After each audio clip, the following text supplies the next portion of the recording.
भगवते वासुदेवा। स्वस्ति श्री गणेशाय नमः। स्वस्ति श्री सरस्वत्यै नमः।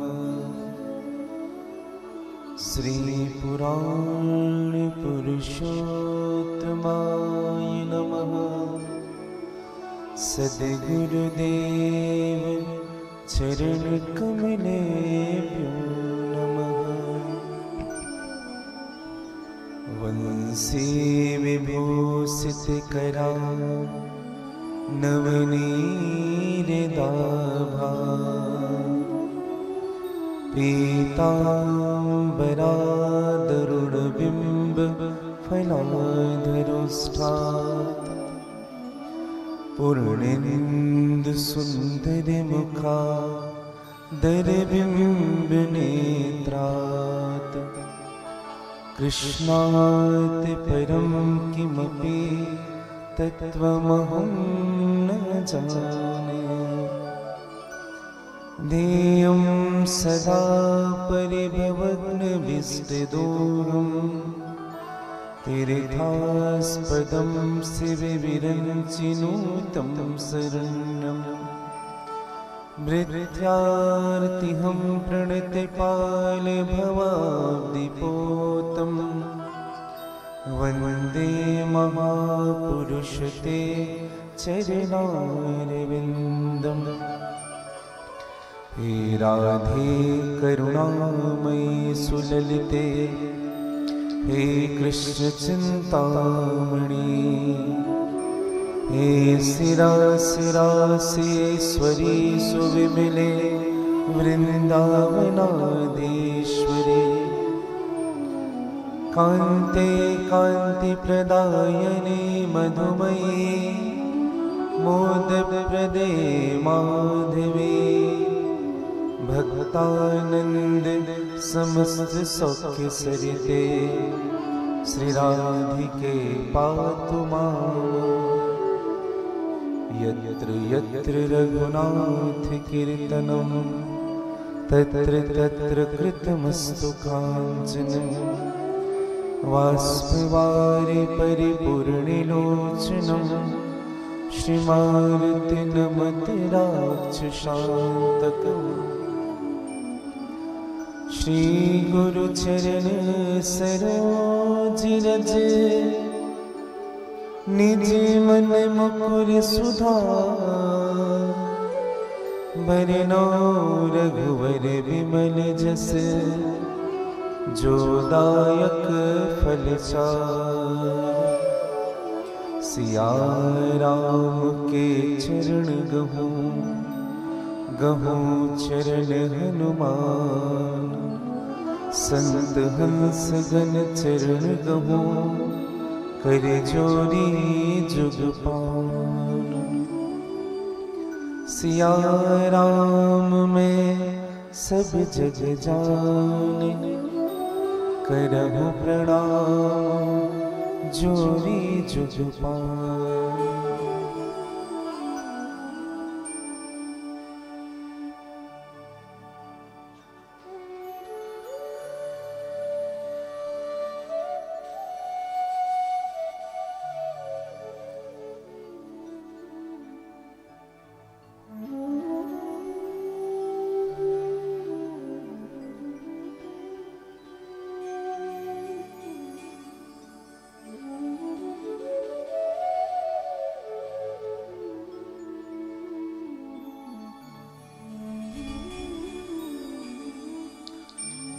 जय मंजुल कुंज निकुंजन के, रस पुंज विचित्र समाज की जय जय। यमुना तट के बंसी बट के, गिरिजेश्वर की गिरिराज की जय जय। ब्रज गोपिन गोप कुमारन की, विपिनेश्वर की सुख साज की जय जय। ब्रज के सब संतन भक्तन के, ब्रज मंडल की ब्रजराज की जय जय। ब्रज के सब संतन भक्तन के, ब्रज मंडल की ब्रजराज की जय जय। श्री वृंदावन बिहारी लाल की जय। श्रीमद् भागवत महापुराण की जय। सभी जयकारे लगाएंगे। श्री हनुमान जी महाराज की जय। श्री हनुमान जी महाराज की जय। आदि शक्ति श्री चंडी मैया की जय। श्री राधे निकुंज धाम की जय। श्री रोहिणी गवधाम की जय। सद्गुरुदेव भगवान की जय। श्री राधा वल्लभ लाल की जय। धर्म सम्राट जगत गुरु करपात्रे जी महाराज की जय। हिंदू सनातन धर्म की जय। भारत देश की जय। छत्तीसगढ़ महातारी की जय। माता पिता की जय। सब संतन की जय। सब भक्तन की जय। जय जय श्री सीताराम, जय जय श्री राधेश्याम।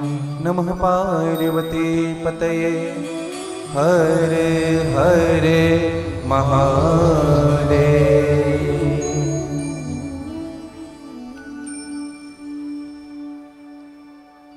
भगवान सच्चिदानंद आनंद घन भगवान नाथ लक्ष्मनाथ कमलापति जगतपति जगत के आधार, अकारण करुणा मृणालय भक्त कल्पवांछा तरु फल प्रदान करने वाले मेरे परम आराध्य श्री राधा वल्लभ सरकार श्री निकुंजेश्वर महादेव जी की असीम कृपा।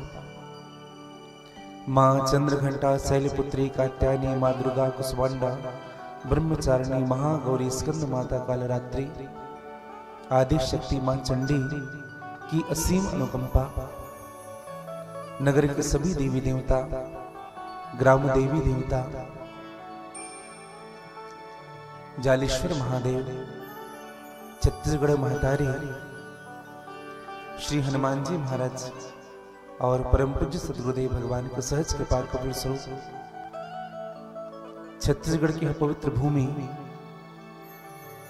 निरंतर जहां धर्म की गंगा बहती है, पवित्र आदर्श नगर कुरुद में सिन्हा परिवार के द्वारा हो रहे इस भव्य और दिव्य श्रीमद् भागवत ज्ञान के सप्ताह के इस पवित्र आयोजन में पधारे हुए आप सभी श्रोताओं का मेरे व्यासपीठ स्वागत करती है। इस कार्यक्रम के मुख्य आयोजक, जिनका समर्पण अपने साथ, अपने परिवार के साथ समस्त नगर के भी कल्याण का तारण तरण का भाव जिनके हृदय में प्रकट हुआ, आदरणीय श्री शोभा सिंह सिन्हा जी, श्रीमती तेजिन सिन्हा जी, श्रीमती पार्वती सिन्हा, श्री कोमल सिन्हा जी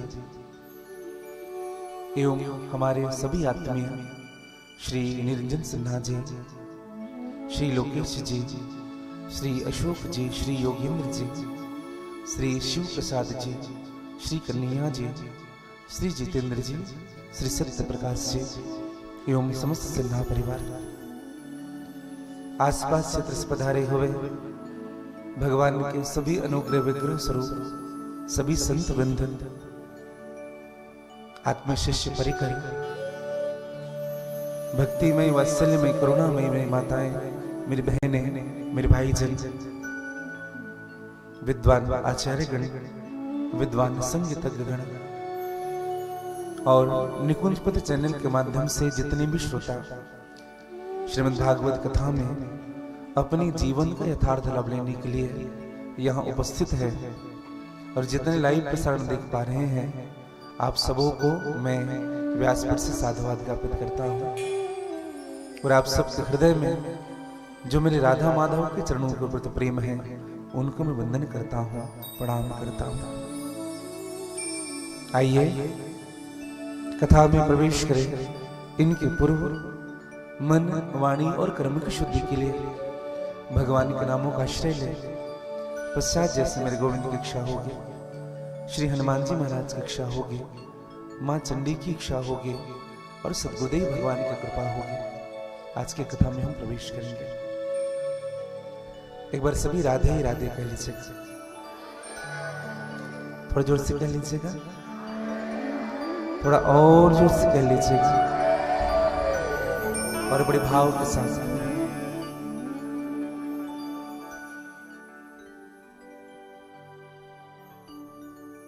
हो तेरे संग में रहेंगे ओ मोहना,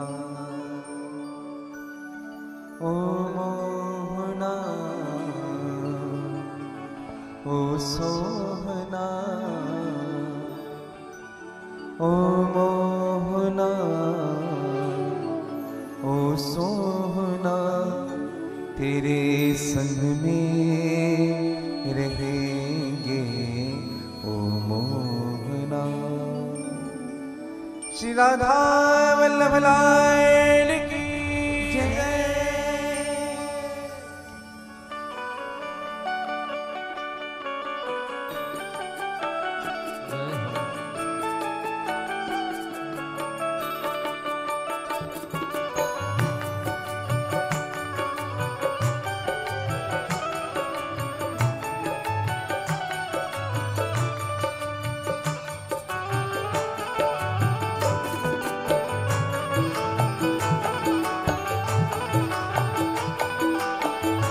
लीजिए बड़े भाव से।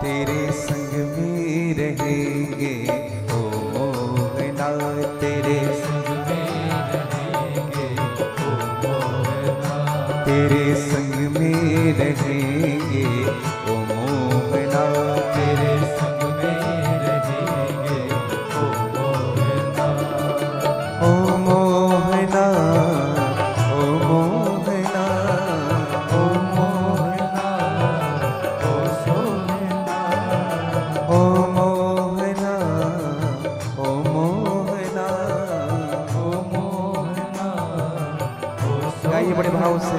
तेरे संग में रहेंगे ओ मोहना, तेरे संग में रहेंगे ओ मोहना, तेरे संग में रहेंगे ओ मोहना, तेरे संग में रहेंगे ओ। गाले से बड़े भाव से।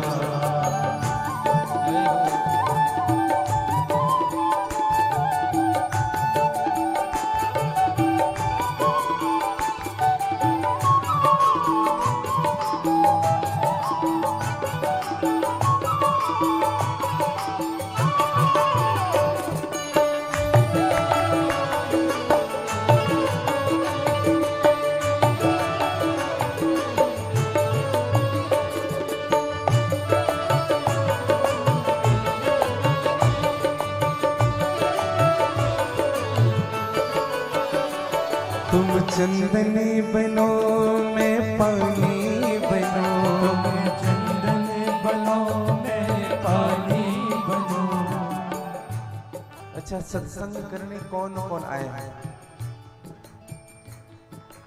जो आए हैं सत्संग करने, आप तक मेरी आवाज आ रही है? आ रही है? कौन कौन आए हैं सत्संग करने? आप लोग नहीं आए? आवाज आ रही है मेरी? तो सत्संग करने जो आए वो जरा हाथ ऊपर करेंगे। और सुनने कौन कौन आए? अच्छा, करना नहीं है, सुनना है बस। सुनने में सुख नहीं मिलेगा। देखो, मैंने पहले की बात कही, भोजन और भजन अपने लिए होता है। मेले बदले बगल वाला भोजन कर ले तो मेरा पेट भरने वाला नहीं है। इसलिए मेरे साथ कह लीजिएगा और बड़ी विनीत भाव से कह लीजिएगा। तुम चंदने बनो मैं पानी बनो, तुम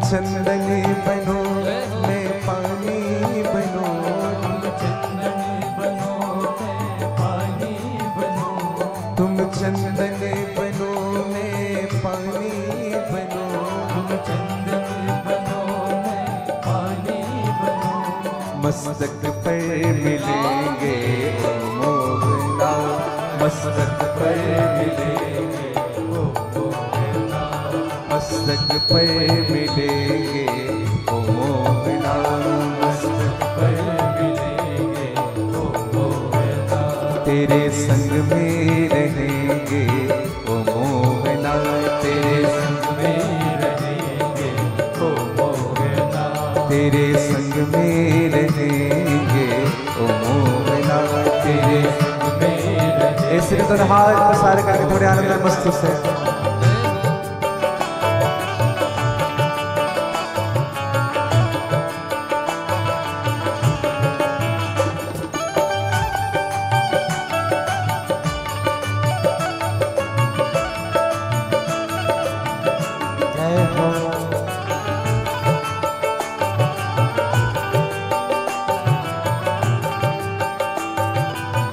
बोली भक्त वत्सल भगवान की जय हो, श्री द्वारिकाधीश भगवान की जय हो।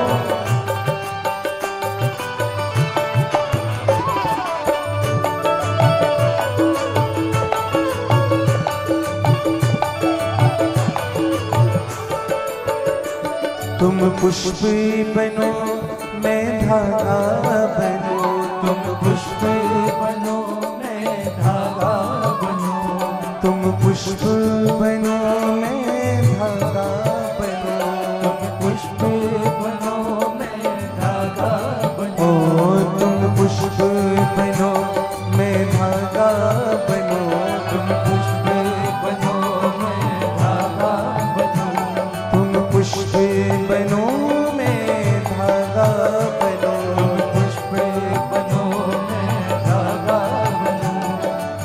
हे प्रभु आप पुष्प हैं और हम धागा हैं। धागा की इतनी हैसियत नहीं होती कि भगवान के चरणों तक पहुंच जाए, वो तो पुष्प का संगत हो जाता है। उसी प्रकार से हमारी मूल्य कुछ भी नहीं प्रभु, हम तो आपके साथ जुड़ गए हैं, तब से हमारी कीमत बढ़ गई है।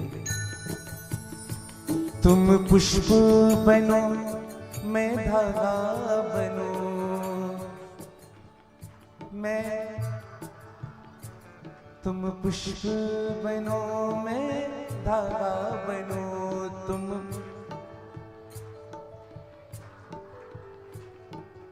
ये सुनना हमें अच्छा लगता है। कीर्तन आप कर रहे हैं, केवल आवाज इधर से आ रही है, आपकी ओर से आवाज नहीं आ रही। तुम पुष्प बनो मैं धागा बनो,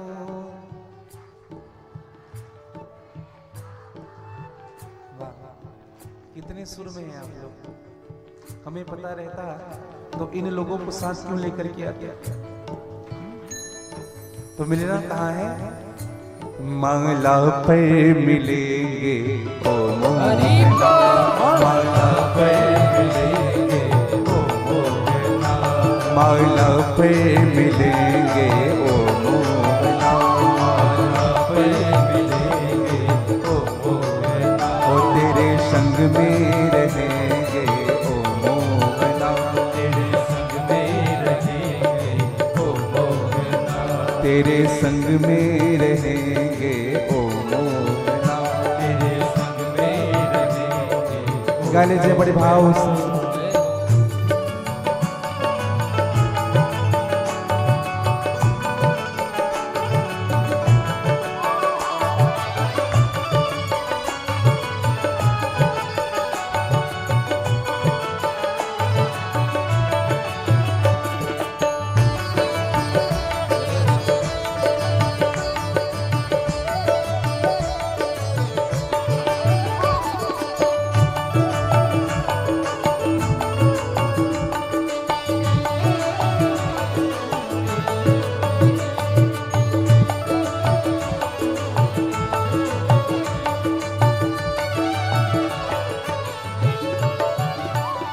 वक्ता बनो मैं श्रोता बनो, तुम वक्ता बनो मैं श्रोता बनूं, तुम वक्ता बनो मैं श्रोता बनो, तुम वक्ता बनो मैं श्रोता हो बनूं, तुम वक्ता बनो मैं श्रोता बनो, तुम वक्ता बनो मैं श्रोता बनूं, तुम वक्ता बनो मैं श्रोता बनो, तुम वक्ता बनो मैं श्रोता बनूं, भागवत पर मिलेंगे ओ मोहना, भागवत पर मिलेंगे ओ मोहना, भागवत पर मिलेंगे ओ मोहना, भागवत पर मिलेंगे ओ मोहना, तेरे संग में रहेंगे ओ मोहना, तेरे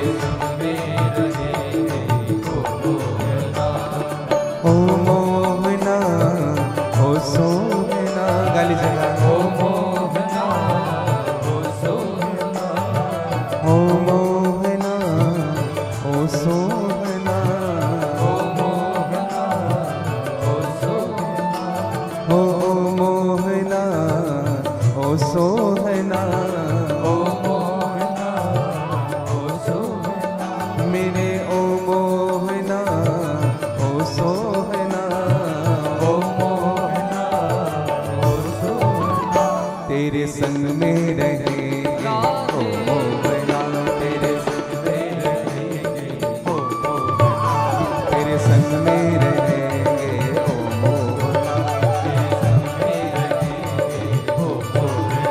तेरे संग में रहेंगे ओ मोहना, तेरे संग में रहेंगे ओ मोहना, ओ मोहना ओ सोहना, गाई लीजिएगा ओ मोहना ओ सोहना, ओ मोहना ओ सोहना, ओ मोहना गाइए तो तेरे संग में रहेंगे ओ मोहना, तेरे संग में रहेंगे, तेरे संग में रहेंगे ओ मोहना, तेरे संग में रहेंगे ओ मोहना, तेरे संग में रहेंगे ओ मोहना, तेरे संग में रहेंगे ओ मोहना, तेरे संग में रहेंगे ओ मोहना, बोले वृंदावन बिहारी लाल की जय, जय जय श्री राधे, जय जय श्री राधे, जय जय श्री राधे।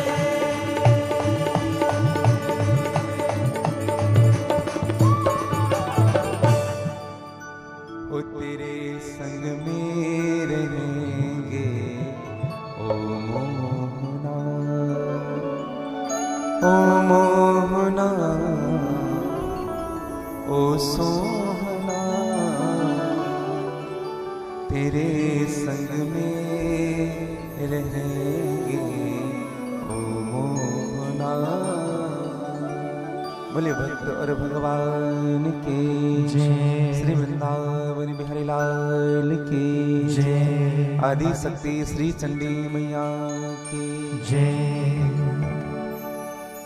ब्रज धूलि सुप्राणु से प्यारी लगे, ब्रज मंडल माही बसाए रहो, रसिकों के संग में मस्त रहो, जग जाल से नाथ बचाए रहो, नित्य बाकी झांकी निहारा करो, छवि छाक से मोहि छकाए रहो, एहो बाकी बिहारी यही विनती, मोरे नैन से नैन मिलाए रहो। भगवान श्री नंद नंदन यशोदा नंदन की असीम कृपा और भगवान की कृपा का प्रत्यक्ष फल है कि हमें सत्संग करने की सौभाग्य प्राप्त हो रहा है। जीवन में सब चीज मिलेगा भैया, लेकिन सत्संग का मिलना बहुत कठिन है।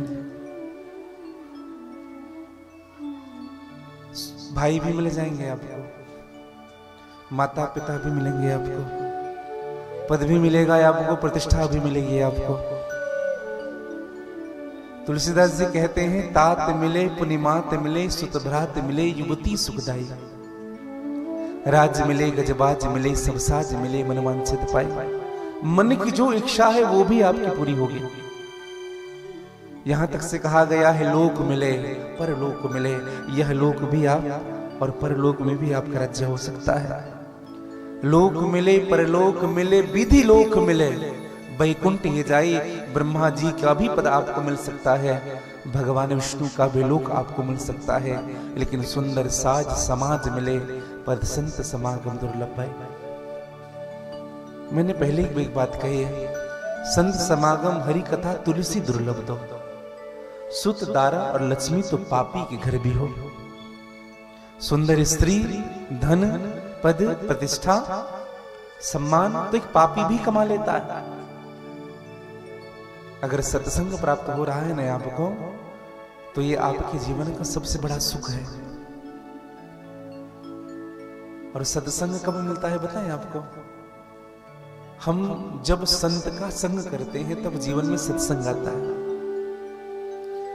जब तक से संत के चरणों के प्रति आपका प्रेम नहीं होगा, तब तक से सत्संग आपको कभी प्राप्त नहीं हो सकता। हाँ, और जब तक से सत्संग नहीं करेंगे ना भैया, तब तक से हमारे निज जीवन का विवेक जगने वाला नहीं है। बिनु सत्संग विवेक न होए, बिनु सत्संग विवेक न होए, बिनु सत्संग विवेक न होए, बिनु सत्संग विवेक न होए। राम कृपा बिनु सुलभ न सोए, राम कृपा बिनु सुलभ न सोए, राम कृपा बिनु सुलभ न सोए, राम कृपा बिनु सुलभ न सोए। विवेक न होए, विवेक न होए, सुलभ न सोए, सुलभ न सोए। बिनु सत्संग विवेक न होए। और बिना भगवान की कृपा के ना भैया ये चीज संभव नहीं है। गोस्वामी जी ने एक बड़ा सुंदर सूत्र दिया, हर चीज संभव है इस संसार में। अगर पानी को मत धोगे ना तो घी निकल जाएगा, संभव है। साधारण पानी को अगर मत दोगे तो घी निकल जाए, संभव है। अगर किसी रेत को पीस दोगे तो तेल निकल जाए, संभव है। लेकिन बिना भगवान के भजन के इस संसार सागर से उतर जाए, संभव नहीं है भैया। वारी मथे धृत होत है सिकता ते बरुतेल, बिनु हरि भजन न भव तरिहव, यह सिद्धांत अपे। बिना भगवान के सत्संग की, बिना भजन के इस संसार सागर से पार हो ही नहीं सकते। हाँ, इसलिए जीवन में सत्संग जरूरी है। और सत्संग कब होता है बताएं आपको? संत का संग पहले होता है भैया, तब जीवन में सत्संग प्रवेश करता है। जिनको संत प्यारे लगते हैं ना, उन्हीं को भगवंत प्यारे लगते हैं। और जिनको संतों से प्रेम नहीं है, उनको भगवान से प्रेम हो ही नहीं सकता। इसलिए संत का सम्मान करे, गुरु का सम्मान करे, वैष्णव जन का सम्मान करे, विप्रो का सम्मान करे। हाँ, और सम्मान जो करता है ना भैया, वही सम्मान पाता है। अपने निज जीवन का एक स्वभाव बना लीजिएगा। आपके जीवन में कोई भी व्यक्ति हो, आप उनका सम्मान करना प्रारंभ करिए और समान सम्मान करिए सबका। सिया राम में सब जग जानी, करहूं प्रणाम जोरी जीवन। अगर हमें ज्ञान प्राप्त करना है ना, तो पहले हमें शुद्ध होना पड़ेगा। और व्यक्ति शुद्ध कब होता है बताऊं? झुकने से। जो व्यक्ति जितना अधिक झुकता है ना भगवान के सामने, उनकी मन की कलुषताएं उतनी ही अधिक समाप्त होती जाती है। एक घटना मैं आपको बताऊं, गौतम बुद्ध जी, बुद्ध भगवान, एक दिन किसी ने, एक सेठ जी ने आकर के गौतम बुद्ध से कहा कि हमें ज्ञान दीजिए, हम आपके सामने ज्ञान प्राप्त करने आए हैं। गौतम भगवान ने कहा, बुद्ध भगवान ने कहा, एक काम करना, कल आ जाना, कल। अब वो सेठ जी कल आए। फिर सेठ जी ने कहा कि हम आपसे ज्ञान प्राप्त करना चाहते हैं, हमें ज्ञान दीजिए। फिर बुद्ध भगवान ने फिर डेट बढ़ाया, कल आ जाना। ऐसे ही करते करते 20 दिन गुजर गए। 21वें दिन जब सेठ जी आए, गौतम बुद्ध से कहा हमें ज्ञान दीजिए। बुद्ध ने कहा कल आ जाना। सेठ जी ने कहा हम पागल लगते हैं क्या चेहरे से आपको? इतने दिन तुम्हारे सामने आ रहे हैं, नहीं देना है तो नहीं देना है बोल दो। ये क्या बार बार हमें डेट दे रहे हो, कल आना, कल आना, कल आना। गौतम बुद्ध ने कहा भैया कल आप नहीं आओगे, कल मैं आऊंगा आपके यहां ज्ञान देने के लिए, और 100% आऊंगा।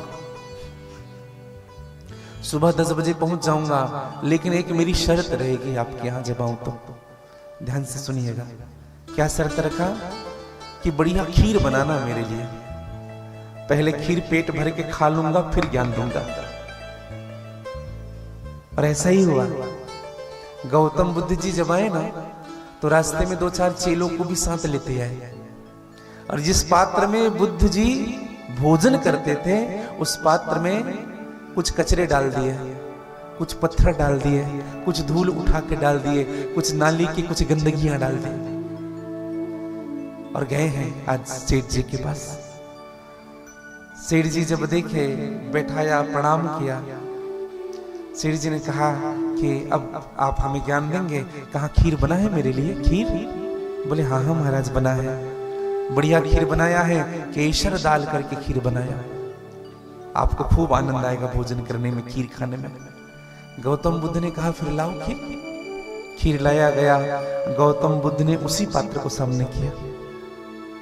बुद्ध जी ने कहा इसी में खीर डालो, हम इसी में खाएंगे। सेठ जी ने कहा महाराज ये पात्र तो गंदा है, इसमें कचरे भरे हैं, इसमें धूल भरी है, इसमें मिट्टी और पत्थर भरे हुए हैं, कैसी को खाओगे? गौतम बुद्ध ने कहा तुम डालो, हमें खाना है, तुम तो केवल डालो, हम खाएंगे। सेठ जी ने कहा महाराज आपका दिमाग तो ठीक है। सेठ जी मन में सोचने लगे कहीं मैं गलत व्यक्ति से ज्ञान तो नहीं ले रहा है, जो पागल की तरह व्यवहार कर रहा है। गौतम बुद्ध ने कहा आप डालिए। सेठ जी ने कहा हम खीर नहीं डाल सकते, इसमें गंदा हो जाएगा वो, और आप उनको कैसे खाओगे? हम इस पात्र में नहीं डाल सकते खीर। गौतम बुद्ध ने कहा मैं यही तो मैं भी कहना चाहता था, तुम ज्ञान लेने आते थे, लेकिन मन में अभिमान, मन में काम, मन में क्रोध, मन में लोभ भरा रहता था आपके। जब तुम मेरे सामने आते थे तो पद का भूख रहता था, प्रतिष्ठा का भूख रहता था। तो गंदा आप इस पात्र को देख रहे हो, अपने मन की गंदगी को नहीं देख रहे हो आप। यह भी गंदा है, यह भी अपवित्र है। दर्शन करिएगा, हम जब अपने से किसी श्रेष्ठ के सामने जब कोई ज्ञान प्राप्त करते हैं ना, तो ज्ञान आपको मांगने की जरूरत नहीं पड़ेगी, ज्ञान आपको लेने की जरूरत नहीं पड़ेगी। वो तो जो सद्गुरुदेव भगवान होते हैं, जो बुद्धिजीवी होते हैं, जो प्रबुद्ध पुरुष होते हैं, वो आपकी पात्रता को देख करके आपको अनायास ही ज्ञान देने लग जाएंगे। हमारी योग्यता को देख करके प्रबुद्ध जन हमें ऐसे ही प्रसाद देते हैं ज्ञान के। एक बात और कहूं आपको, सब बातें सबके सामने नहीं की जाती, हर बातें सबके सामने शेयर नहीं की जाती। अगर कोई हमसे श्रेष्ठ अपना पर्सनल बात आपसे कर रहा है ना, तो आप बड़े सौभाग्यशाली हो मेरे भाई भाई। हाँ, लेकिन इनकी महत्व हमें समझना पड़ेगा। कल आपने और हमने कथा श्रवण की। कल कथा कहाँ विश्राम हुई थी? सन्या जी, कल कथा कहाँ विश्राम दिया था? श्री सुखदेव जी महाराज का आगमन होना। और श्री सुखदेव जी महाराज से हाथ जोड़ करके प्रश्न किया गया कि महाराज 7 दिन में मरने वाले व्यक्ति को क्या करना चाहिए। और मैं एक निवेदन करूं आपको, 7 दिन में हम सबको जाना है। सोम मंगल बुध गुरु शुक्र शनि रवि फिर से सोम, ये वार के 7 ही होते हैं जिनमें हम सबको जाना है। और कथा श्रवण कराने के लिए जो आए हैं वो कोई साधारण नहीं है भैया। कौन है? तत्रा भवत भगवान व्यास पुत्रो यदि इच्छया कामन मनु अनपेक्षः आलिच्य लिंगो निजलाभ दुष्टो वृतस्य बालोर अवधूत वेश। पहली दृष्टि देखे जाए, तत्रा भवत भगवान व्यास पुत्रो। पहली दृष्टि देखे तो भगवान स्वयं व्यास जी के पुत्र बनकर के आए, तत्रा भवत भगवान व्यास पुत्रो। और दूसरी दृष्टि देखिए तो स्वयं भगवान ही आज व्यास के पुत्र के रूप में जन्म लिए हैं। आलिच्य लिंगो, सुखदेव जी महाराज कैसे हैं? शरीर पर कोई चिन्ह नहीं है सुखदेव जी का। न सुखदेव जी को ब्राह्मण कहा जा सकता है, न क्षत्रिय कह सकते हैं, न वैश्य कह सकते हैं, न शूद्र कह सकते हैं। सुखदेव जी महाराज न वैष्णव है, न शैव है, न शाक्त है, न सन्यासी है। हाथ में न दंड कमंडल है सुखदेव जी का, न गले में जनेऊ है, दर्शन करिएगा। न मृग चर्म लपेटे हुए हैं, न सफेद कपड़ा पहने हैं, न गिरवा वस्त्र धारण किए हुए हैं, न पीत वस्त्र पहने हुए हैं, न त्रिपुंड धारण किए हैं, न वैष्णव तिलक धारण किए हैं, न निम्बार्क संप्रदाय को स्वीकार करते हैं, न ब्रह्म संप्रदाय को, न श्री संप्रदाय को, न माधव संप्रदाय को, न सनकालिक संप्रदाय को। सुखदेव जी महाराज किस पंथ के हैं, किस मत के हैं, किस संप्रदाय के हैं, कहना संभव नहीं। माथे पर तिलक नहीं, कंधे में जनेऊ नहीं। सुखदेव जी महाराज की पहचान क्या है भैया? क्या पहचान है सुखदेव जी की? तो किसी ने बड़ी सुंदर बात कही, बोले सुखदेव जी महाराज की पहचान कुछ भी नहीं, सुखदेव जी स्वयं में एक पहचान बन करके आए हैं। जिनका निज जीवन पहचान है, जिनका निज स्वभाव पहचान है। और सुखदेव जी महाराज इसलिए भी नहीं आए कि चक्रवर्ती सम्राट राजा परीक्षित कथा के लिए बुलाया है।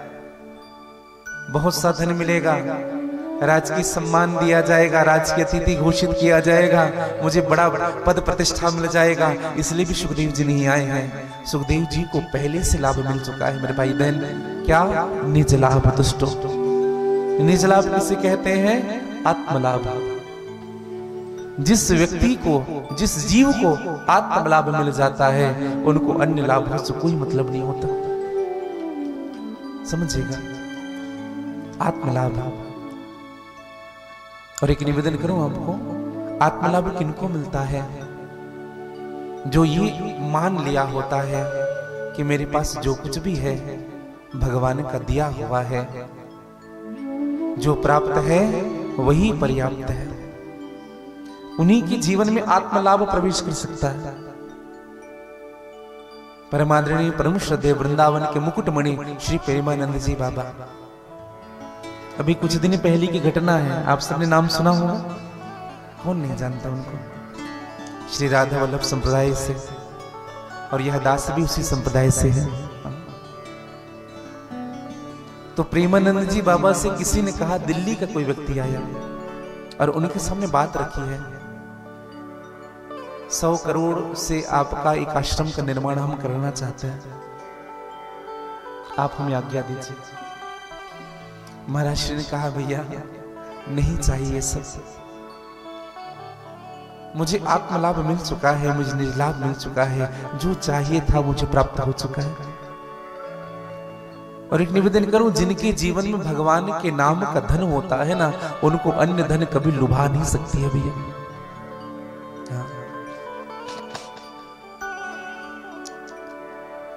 सुखदेव जी महाराज के कई जो लोग ऐसे थे जो अपमान करते थे। जब सुखदेव जी महाराज रास्ते से गुजरते थे ना, तो कई उनको कंकड़ मारते थे, पत्थर मारते थे। सुखदेव जी महाराज सबका कल्याण हो, यही उनके मुख में वाणी में था। और निकलते थे सुखदेव जी महाराज को आत्मलाभ मिल चुका है। सम्मान और निरादर से जिनको कोई मतलब नहीं होता है वही तो संत होता है भाई।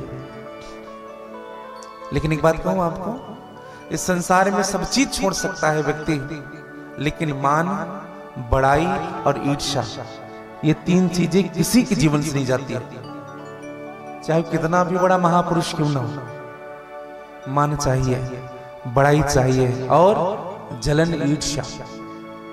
कंचन तजना सहज है, सहज त्रिया का नेह, मान बड़ाई ईर्ष्या दुर्लभ तजना। ये सम्मान नहीं छोड़ सकता व्यक्ति। कोई कैसा भी व्यक्ति हो, खूब कहेगा हमें सम्मान नहीं चाहिए, उनको कुर्सी मत दो और बगल में 2-4 लोगों को बिठा दो, उनका मुंह देखना फिर जो ये कहता है। बड़ाई अगर किसी के कर रहे हो ना, उस व्यक्ति के सामने दूसरी की बड़ाई करते जाओ, हाँ, उनका मुंह देखना फिर। और एक बात कहूं मेरे भाई बहन, आप प्रगति कितना भी कर लो, आपका अपने से अपना व्यक्ति भी नहीं चाहता ये मुझसे आगे बढ़े।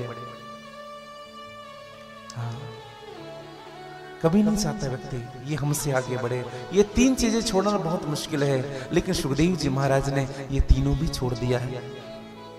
सन्मान निदादर आदर ही सब संत सुखी विचरंत में। सुखदेव जी महाराज से प्रश्न किया गया कि महाराज 7 दिन में मरने वाले व्यक्ति को क्या करना चाहिए, और सुखदेव जी ने बड़ा सुंदर सूत्र दिया। 7 दिन अर्थात आप और हमें ही 7 दिन में जाना है, और हम सबको करना क्या चाहिए। 3 सूत्र दिया है भागवत जी में। कैसा सूत्र है?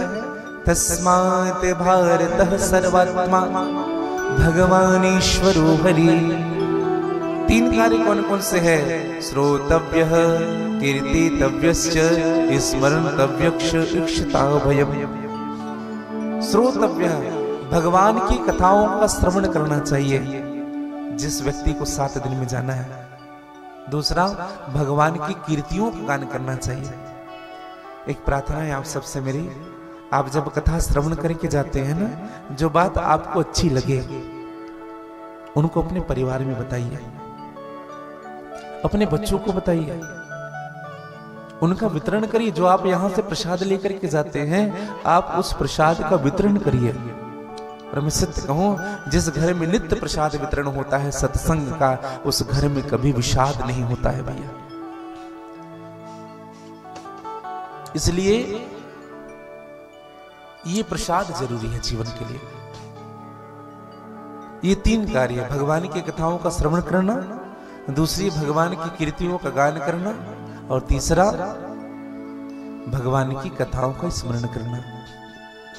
आप देखेंगे जो गायें होती हैं ना, बछड़े होते हैं, वो जुगाली करते हैं, और जब जुगाली करते हैं तभी अंदर का भोजन पचता है। शास्त्रों की भाषा में जुगाली करने का भाव यही है, जो हम बैठ करके कथा श्रवण कर रहे हैं हम उनका चिंतन करें।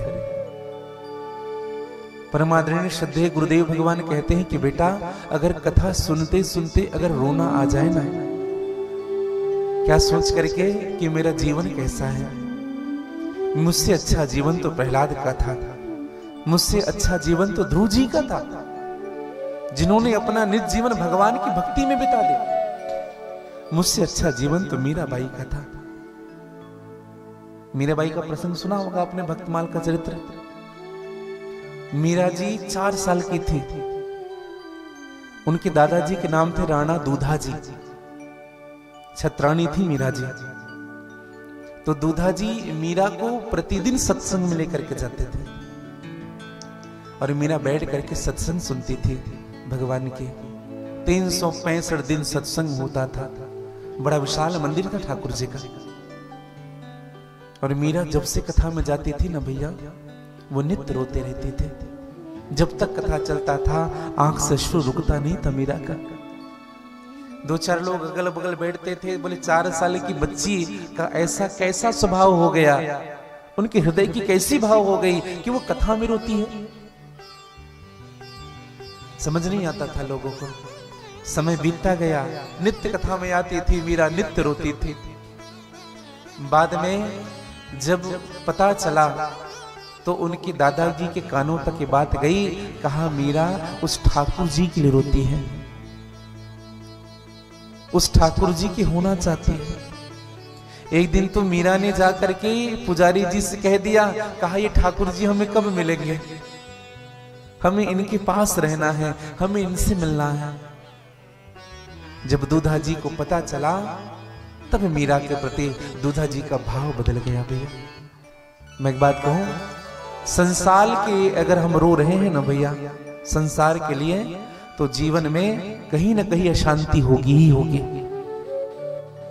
अगर आपका रुदन भगवान के लिए है, आपके अश्रु अगर मेरे गोविंद के लिए है, तो आपका अंदर की कलुषताएं बाहर निकलेगी और आप अंदर से शुद्ध हो जाओगे। जो भगवान के लिए रोए ना भैया समझिएगा, उनके हृदय का पाप निकल जाता है धीरे धीरे करके। स्वभाव होना चाहिए जीवन में, विनीत बन करके जाइए मेरे गोविंद के सामने। श्री सुखदेव जी महाराज कहते हैं कि परीक्षित 3 कार्य करिए भगवान 7 दिन में जिस व्यक्ति को जाना है। और मैं तो कहूं जो काम आपको जच रहा है ना भैया वो काम करिए। आप बिजनेसमैन हैं, खूब बिजनेस करिए। आप सर्विस करने वाले हैं, खूब सर्विस करिए। जो व्यक्ति 5 लोगों का पेट पालता है ना, वह भी भगवान का ही कार्य करता है, वह भी भगवान की पूजा ही करता है। दर्शन करिएगा, जो करना है वो करिए, लेकिन अपने मन को भगवान के चरणों में बसा करके रखिए। कर से कर्म करो विदनाना, मन राखियो जहां कृपा निधाना। सबकी अलग अलग चॉइस होती है, सबकी अलग अलग चॉइस है, अलग अलग टेस्ट है। कोई कुछ सुनना चाहता है, कोई कुछ सुनना चाहता है, कोई कहीं बैठना चाहता है, कोई कहीं बैठना चाहता है, कोई कहीं जाना चाहता है, कोई कहीं जाना चाहता है। एक बड़ी सुंदर भाव कही है एक संत ने, धर्म के पुजारी धर्म चाहते हैं, कर्म के पुजारी कर्म चाहते हैं। धर्म के पुजारी धर्म चाहते हैं, कर्म के पुजारी कर्म चाहते हैं। न खुशी चाहते हैं न गम चाहते हैं, खुशी चाहते हैं ना गम चाहते हैं। खुशी चाहते हैं न गम चाहते हैं। खुशी चाहते हैं ना गम चाहते हैं। खुशी चाहते हैं ना गम चाहते हैं। खुशी चाहते हैं ना गम चाहते हैं। जो तुम चाहते हो वही हम चाहते हैं। जो तुम चाहते हो वही हम चाहते हो। जो तुम चाहते हो वही हम चाहते हैं। जो तुम चाहते हो हम चाहते हैं। ओ धर्म के पुजारी धर्म चाहते हैं। धर्म के पुजारी धर्म चाहते हो, कर्म के पुजारी कर्म चाहते हैं। कर्म के पुजारी कर्म चाहते हैं। खुशी चाहते हैं ना गम चाहते हैं। जो तुम चाहते हो वही हम चाहते। प्रभु आपकी अनचाही में कभी न हो मेरी चाह।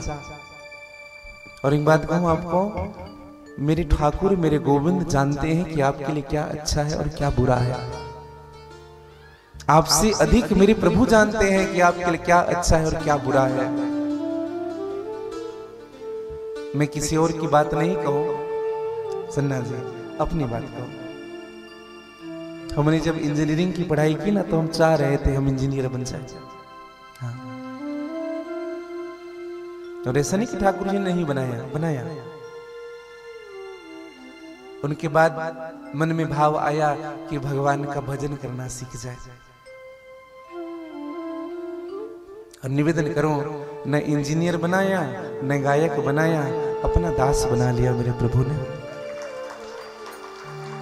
ये बात मैं इसलिए विश्वास से कह रहा, मैं अपनी आत्मकथा नहीं कह रहा आपसे, ये बात मैं इसलिए विश्वास से कह रहा हूं, आपसे कहीं ज्यादा मेरे गोविंद आपके विषय में जानते हैं कि आपके लिए क्या अच्छा है और क्या बुरा है।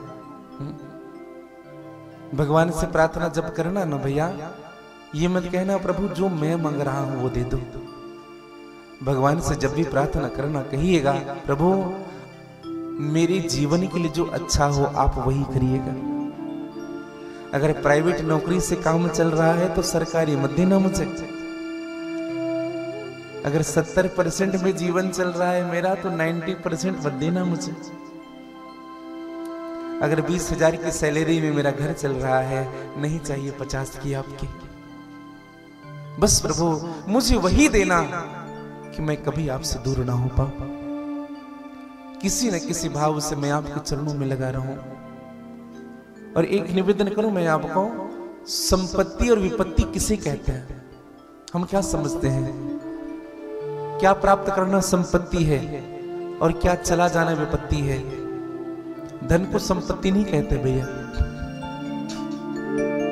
संपत्ति विपत्ति क्या है? भागवत जी के अनुसार मां कुंती ने यह भाव कही है। मां कुंती ने कहा है विपदैव नैव विपदः संपदैव नैव संपदः।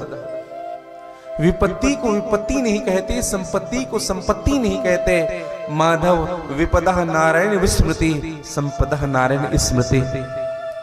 अर्थात भगवान आपको भूल जाना ही सबसे बड़ी विपत्ति है और आपको याद रखना ही सबसे बड़ी संपत्ति है। कह हनुमंत विपत्ति प्रभु सोई, जप तप सुमिरन भजन न होए। जिस व्यक्ति के जीवन में भगवान का भजन नहीं होता है, सुमिरन नहीं होता है, उससे बड़ा दुखी संसार में कोई नहीं है भैया। हाँ। श्री सूत जी महाराज कहने लगे कृषियों, भगवान के इन चरित्रों में भगवान ने पूरी सृष्टि का निर्माण किया।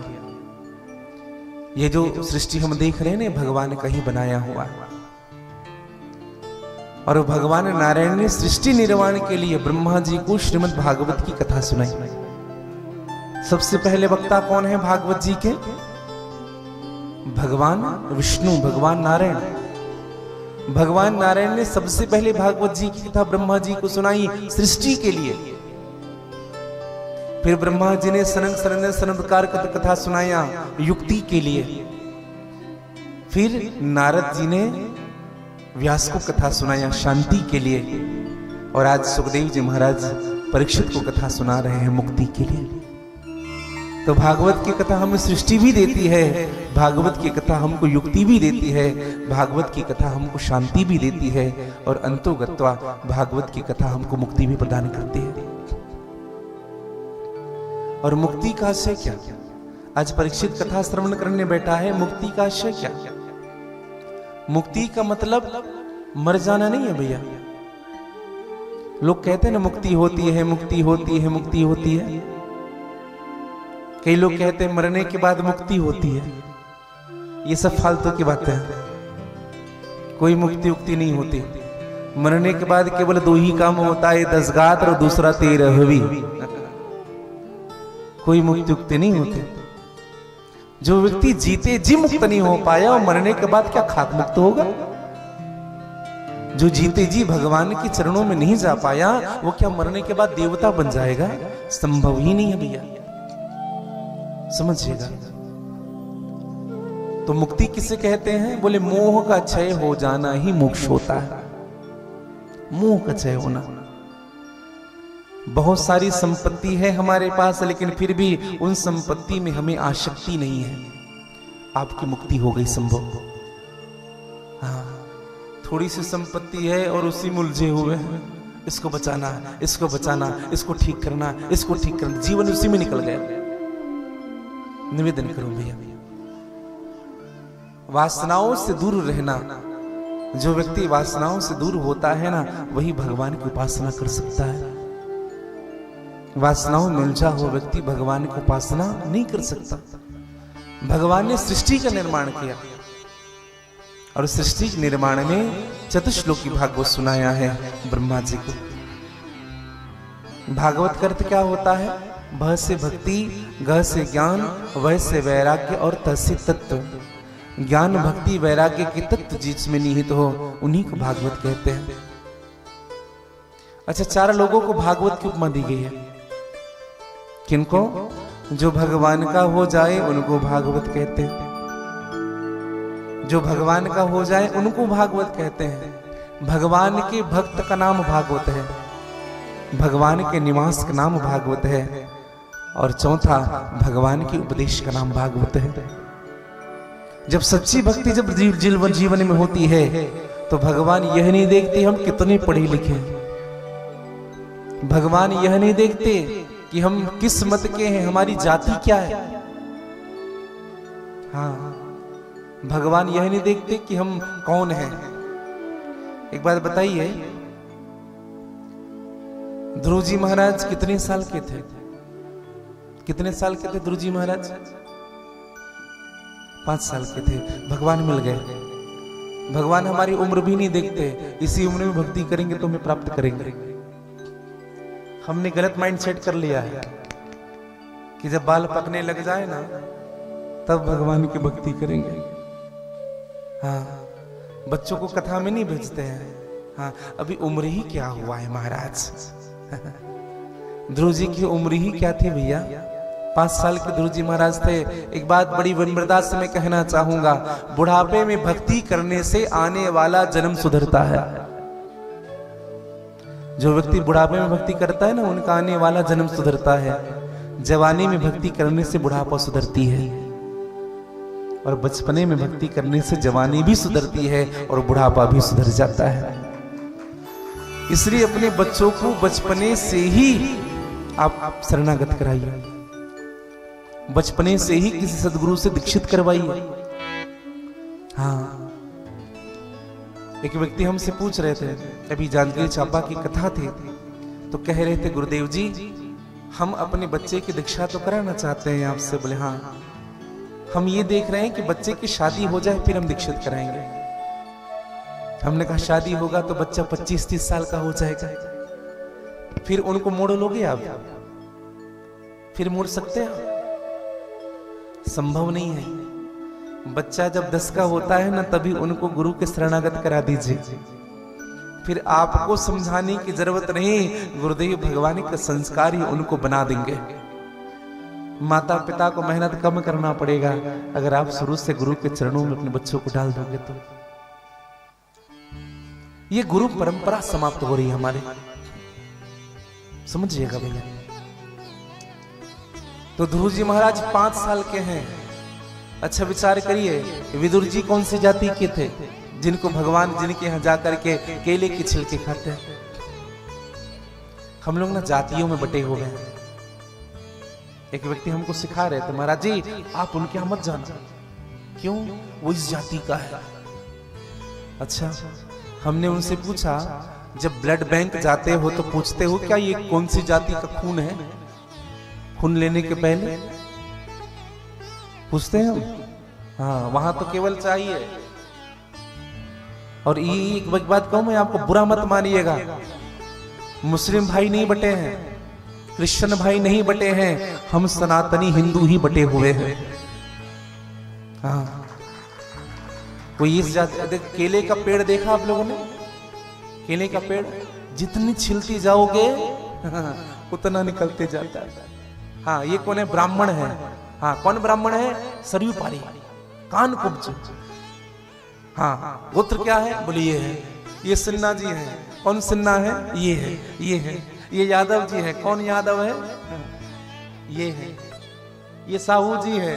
कौन है? बोले ये है। ये बनिया है। कौन बनिया है? कई प्रकार की शाखाएं हैं और हम इसी में उलझे हुए हैं। एक बात कहूं मैं आपको, कंधे से ऊंची छाती नहीं होते, कंधे से ऊंची छाती नहीं होती, धर्म से बड़ी कोई जाति नहीं होती मेरे भाई बहन। आप सनातनी हैं, सनातनी बन करके रहिए। आप हिंदू हैं, हिंदू बन करके रहिए। और हिंदू में ना 4 भाई ही हैं हिंदू जन, ब्राह्मण, क्षत्रिय, वैश्य और शूद्र, ये 4 सगे भाई हैं। कंधे से ऊंची छाती नहीं होती, धर्म से बड़ी कोई जाति नहीं होती। अरे दीपक ही नहीं रहेगा तो बाती का क्या करोगे? जब सनातन ही नहीं बचेगा तो जाति का क्या करोगे? हम तो इसी जाति में भटक रहे हैं। निवेदन करूं आप सबसे, हम बटिए मत, आप बटिए मत। हम इसी में कटे हुए, इसी में बटे हुए हैं। निवेदन करूं भैया, विदुर कौन सी जाति का था? का जाति विदुर यादव पते। देखो एक निवेदन करूं, ऊंचे जाति में जन्म लेने से कुछ नहीं होता है, हमारे कर्म भी ऊंचे होने चाहिए। हाँ, ऊंचे कुल जन्मिया करनी ऊंच न हुए। ऊंचे कुल में जन्म लेने से कुछ नहीं होता है, हमारा कर्म श्रेष्ठ होना चाहिए भैया। जिस प्रकार से सोने के पात्र में अगर शराब भर के किसी को दिया जाए तो वह शराब स्वीकार करने योग्य नहीं होता है। पात्र भले ही कितना सुंदर हो, लेकिन है तो वो शराब ना, समझिएगा। भगवान विदुर के यहां जाकर के केले के छिलके खाते हैं। सुखदेव जी महाराज से परीक्षित ने कहा कि मुझे यह कथा बताइए कि भगवान कैसे विदुर के यहां जाकर केले के छिलके खाते हैं। सुखदेव जी महाराज कहने लगे, एक नगर को नष्ट करने में अगर पूरा देश सुरक्षित, एक नगर को नष्ट करने में अगर पूरा देश सुरक्षित होता है तो उस नगर को नष्ट कर देना चाहिए।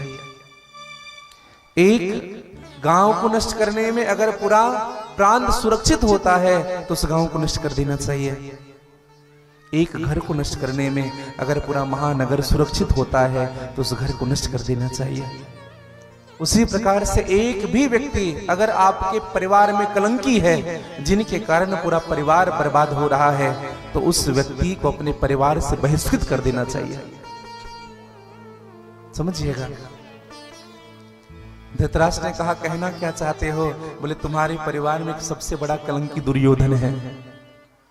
उनके मामा शकुनी ने उनकी बुद्धि ऐसी पलट दी है कि वह धर्म करने लगा है। निकाल दो महाराज उनको।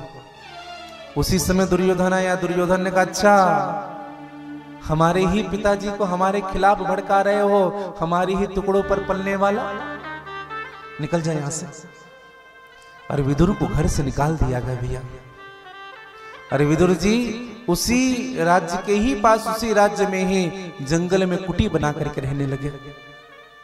अब दर्शन करिएगा विदुर का रुकना।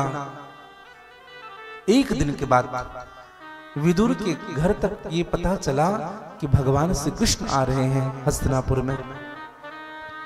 क्या बन करके आ रहे हैं? शांति दूत बन करके आ रहे हैं। और दर्शन करिएगा, शांति दूत बन करके भगवान आ रहे हैं। पूरे नगर को सजाया गया है दुर्योधन के द्वारा।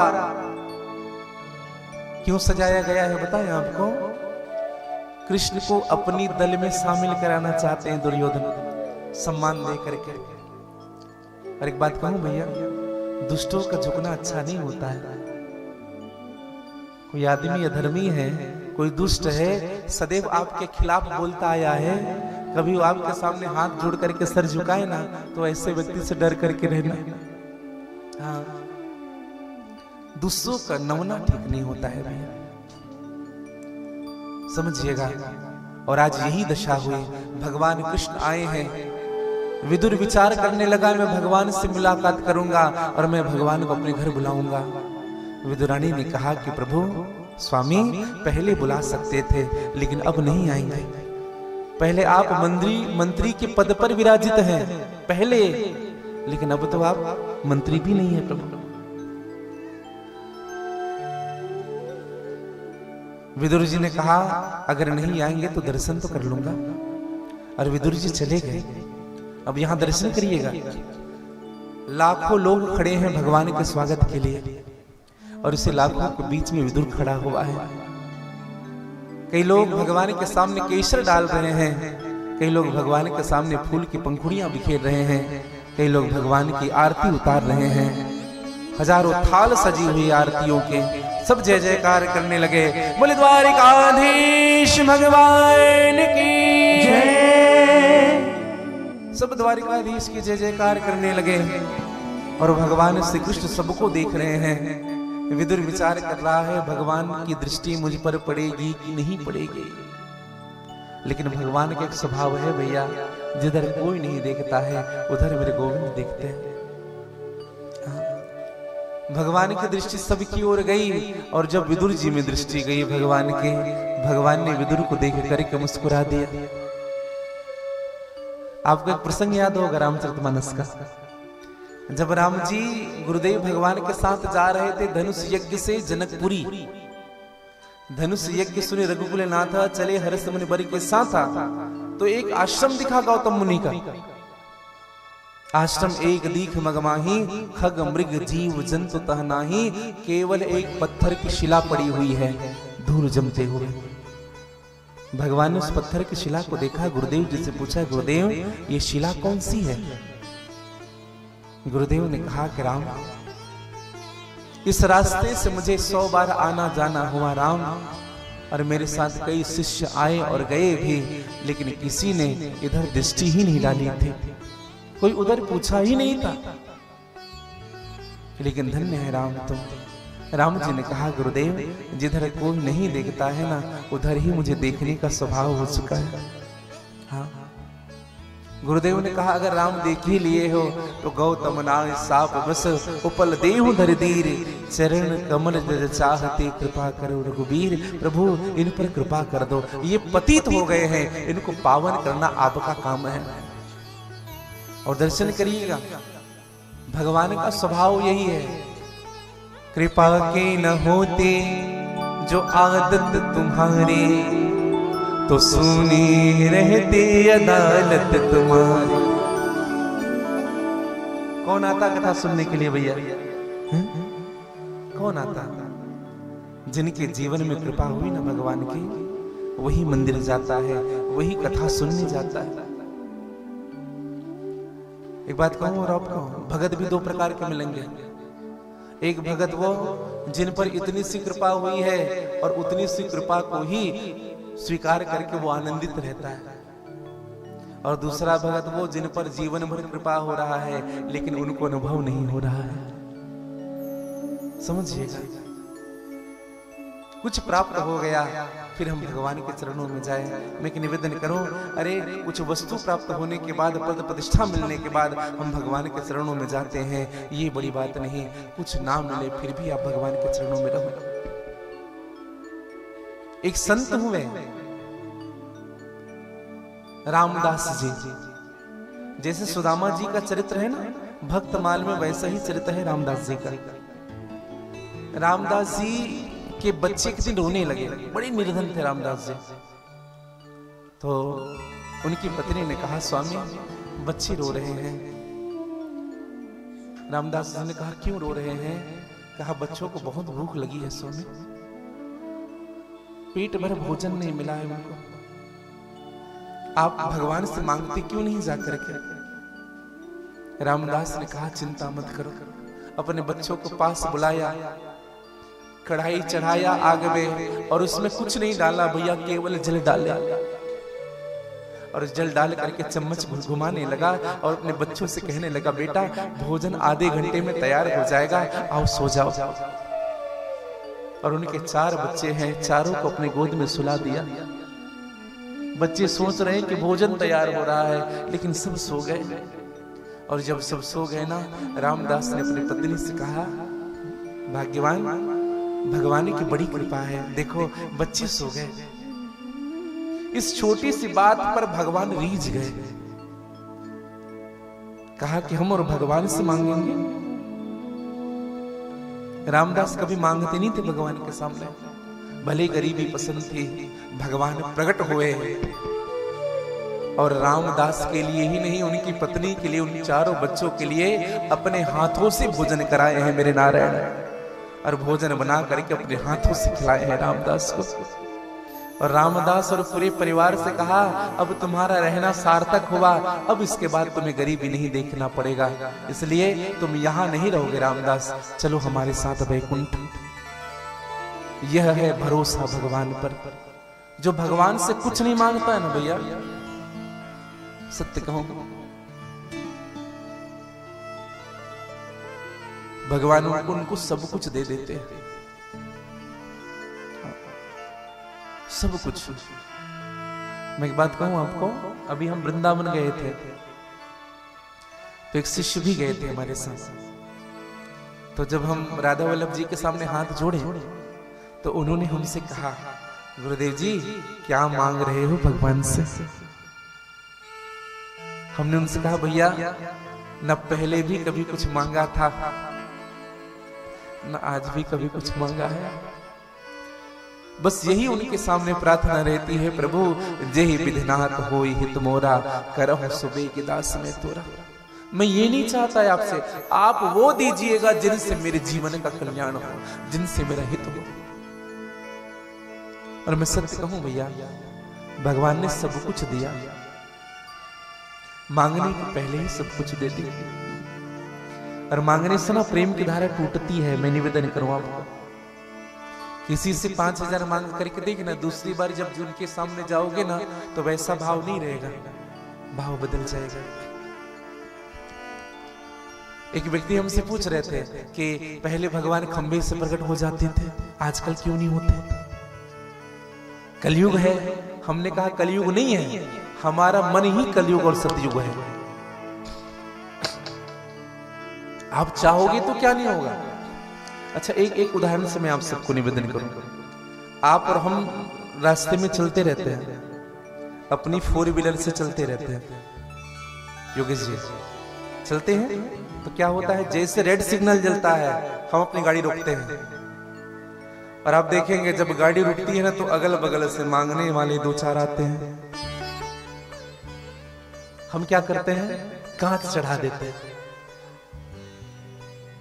फिर भी मांगने वाला जाता नहीं, खटखटाता है बार बार, हम कांच चढ़ा देते हैं, और जैसे ग्रीन सिग्नल जलता है हम वहां से चले जाते हैं।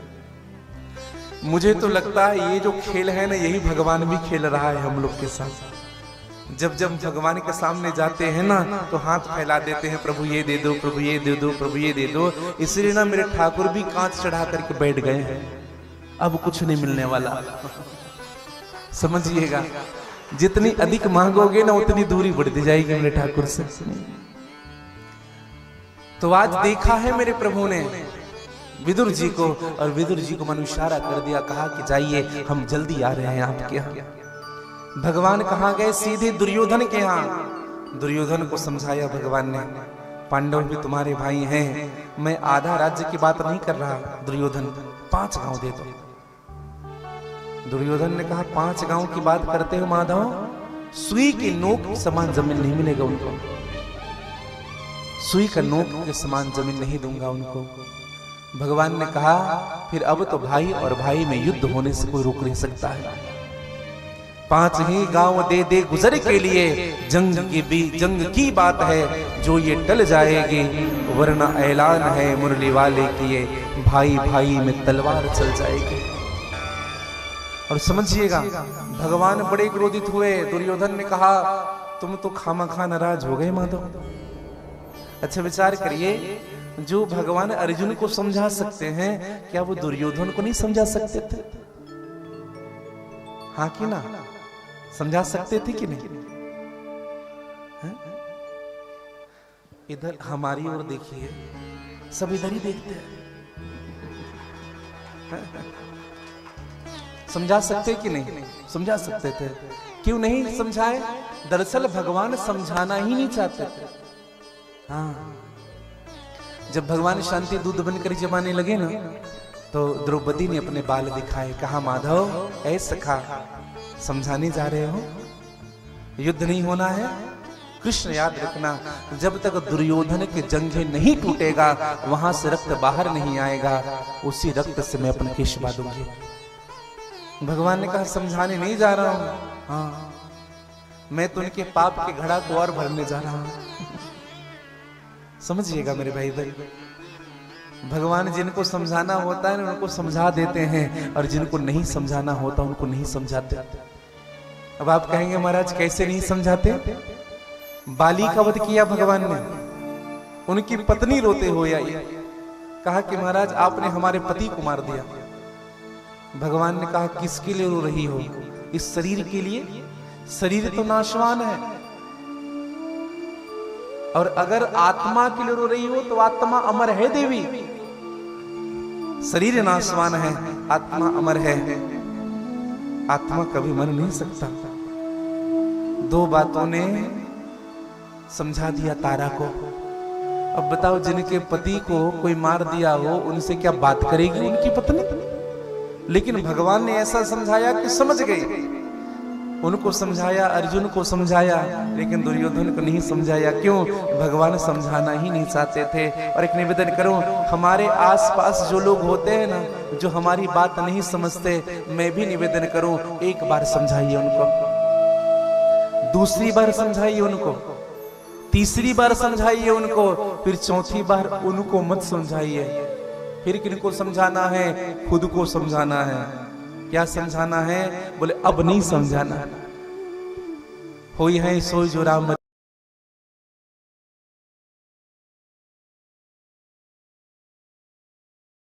एकड़ में विशाल राधे निकुंज धाम स्थापित है, जहां बाबा निकुंजेश्वर महादेव विशाल मंदिर में विराजित है।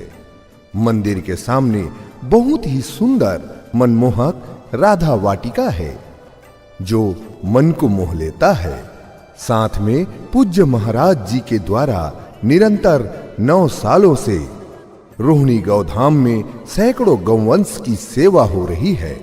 हर वर्ष कन्या विवाह, वार्षिक उत्सव, शिवरात्रि उत्सव, रथ यात्रा पर्व, राधा अष्टमी एवं तीज पर्व आदि उत्सव बड़ी भव्यता और दिव्यता के साथ मनाया जाता है।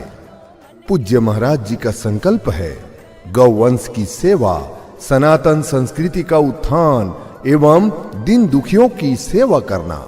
आपसे निवेदन है कि राधे निकुंज धाम रोहिणी गौधाम अवश्य पधारे और छत्तीसगढ़ के माटी पुत्र, हमारे छत्तीसगढ़ के गौरव परम पूज्य नारायण दास महाराज जी से जुड़े एवं उनके इंस्टाग्राम, फेसबुक और यूट्यूब चैनल को सब्सक्राइब जरूर करें। जय जोहार, जय छत्तीसगढ़, जय सनातन, हर हर महादेव।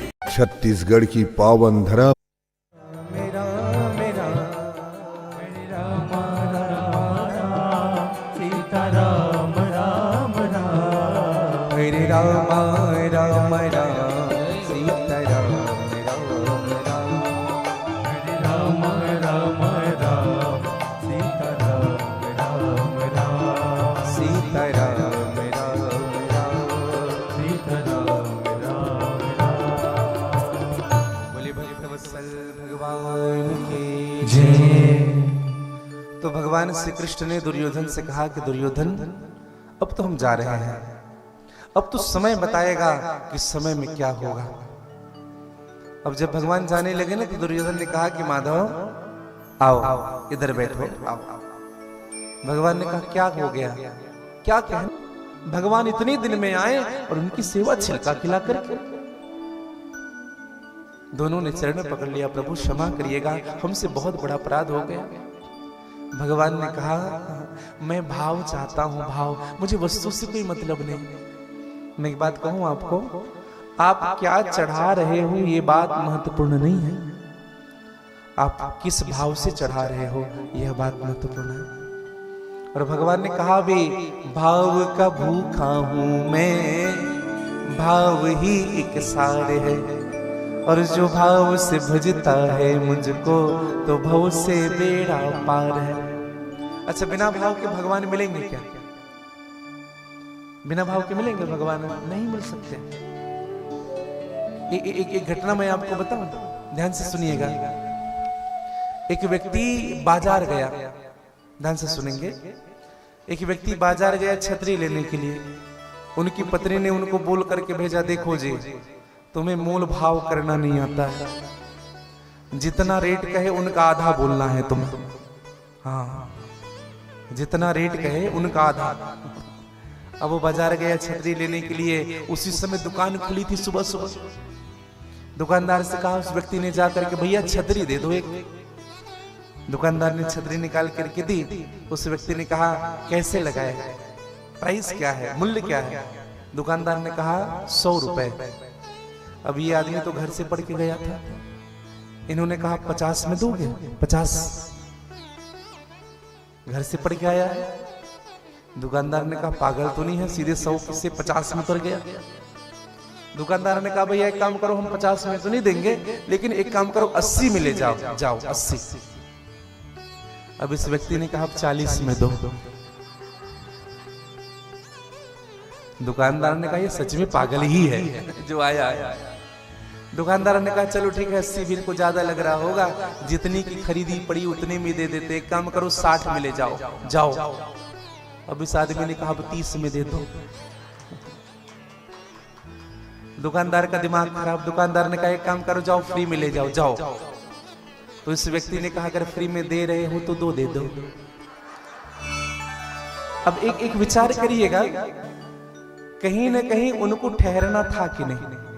किसी न किसी मूल्य, किसी न किसी भाव में उनको ठहरना था। अब विचार यह करिए मेरे भाई बहन, जब किसी भाव में रुके बिना कोई वस्तु नहीं मिल सकती, तो बिना भाव में रुके भगवान कैसे मिल सकते हैं? कहीं ना कहीं हमको ठहरना होगा, किसी न किसी भाव में रुकना पड़ेगा। चाहे आप पुत्र के भाव में समझो, चाहे गुरु के भाव में समझो, चाहे मित्र के भाव में समझो, चाहे पिता के भाव में समझो। भगवान को जिस भाव में आपने स्वीकार किया, जिस भाव में ही चाहा, दर्शन उसे मिला है। जन्मों जन्म का प्रभु से कुछ ऐसा सिलसिला है। अरे पथ पर किसी को राही, पथ पर किसी को राही, तो मझधार में मिलेगा। पाना है गरीब प्रभु को तो प्यार में मिलेगा। पाना है गरीब प्रभु। समझिएगा, कन्हैया जी उठ गए।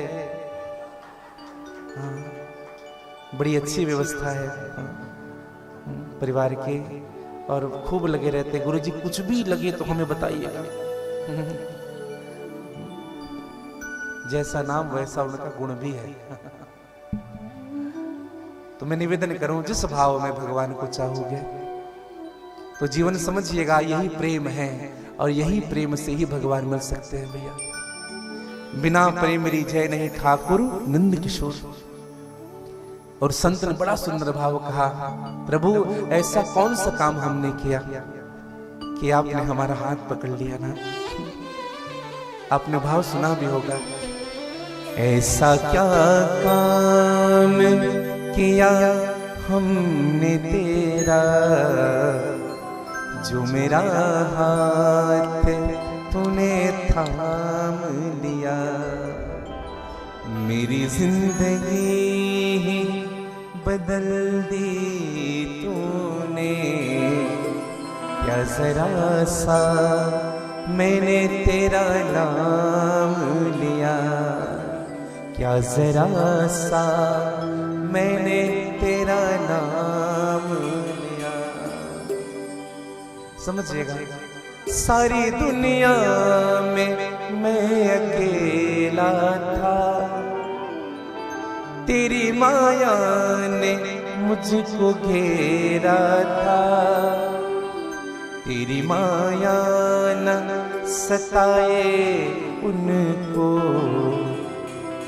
तेरी माया न सताए उनको, जिसे एक बार तूने अपना मान लिया। एक बड़ी सुंदर बात कही। विदुर जी कहते हैं, प्रभु इतना कौन करता है किसी के लिए, जितना तूने कर दिया है मेरे लिए, मेरी हर खुशी का इंतजाम किया, क्या जरा सा मैंने तेरा नाम लिया। पहले दिन की जब कलश यात्रा हुई तो हमको हमारे श्री निरंजन जी बता रहे थे कि गुरुजी, कलश यात्रा में जितनी भीड़ थी हमने कईयों को बुलाया भी नहीं था, वो तो केवल सुन करके आए।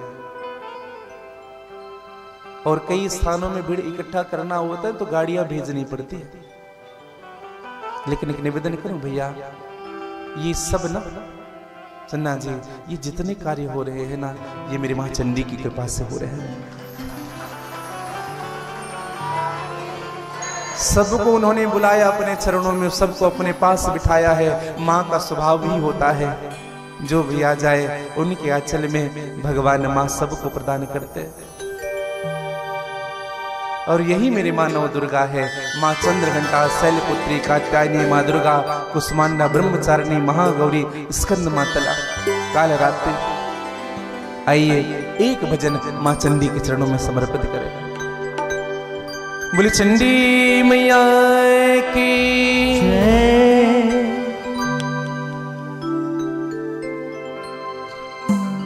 कहाँ है वो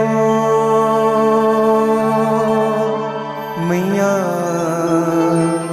नव दुर्गा ते कहाँ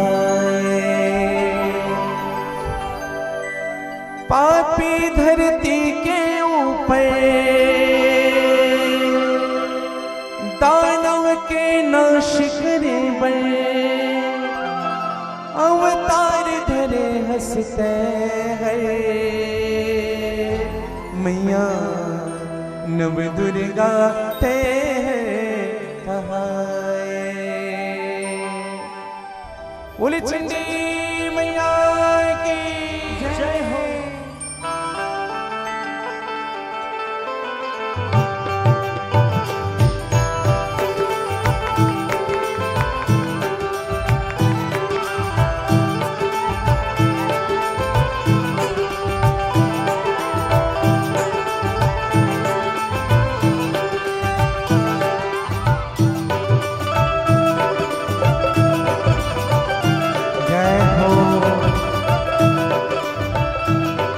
चंडी मैया की जय हो।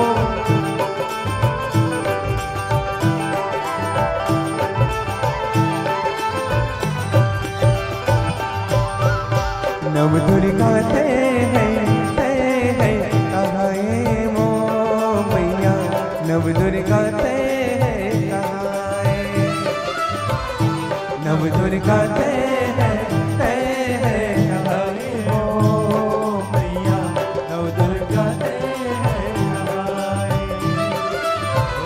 नव दुर्गा ते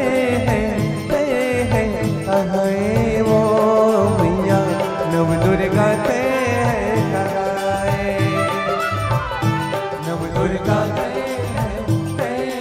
कहाए वो मैया, नव दुर्गा ते कहाए।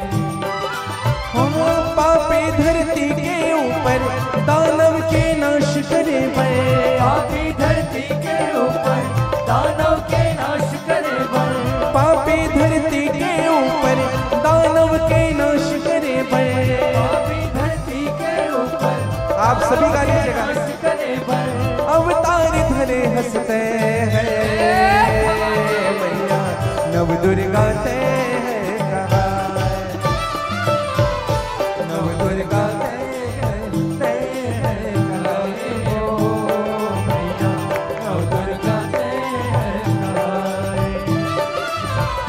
नव दुर्गा ते कहाए वो मैया, नव दुर्गा ते कहाए, नव दुर्गा ते कहाए वो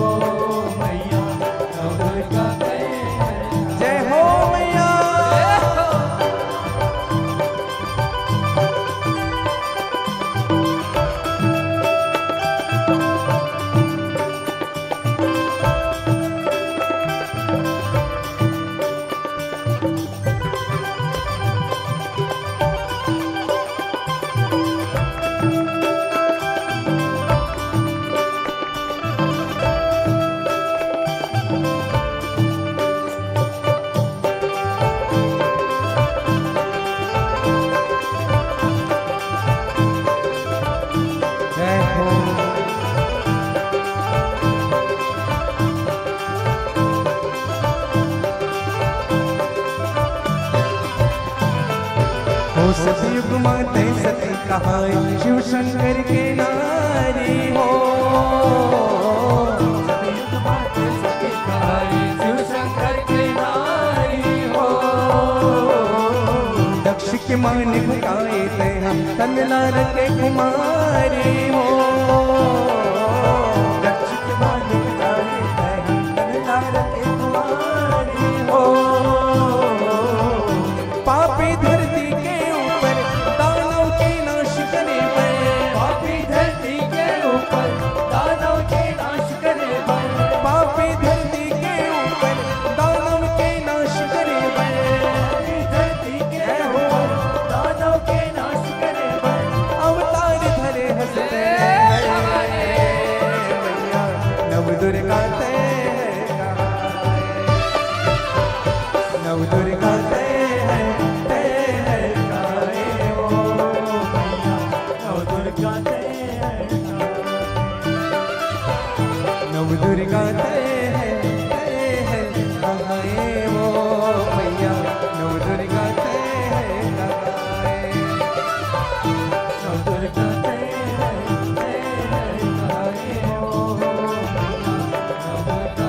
ऐसे दोनों हाथ पसार करके बोले चंडी मैया की जय हो।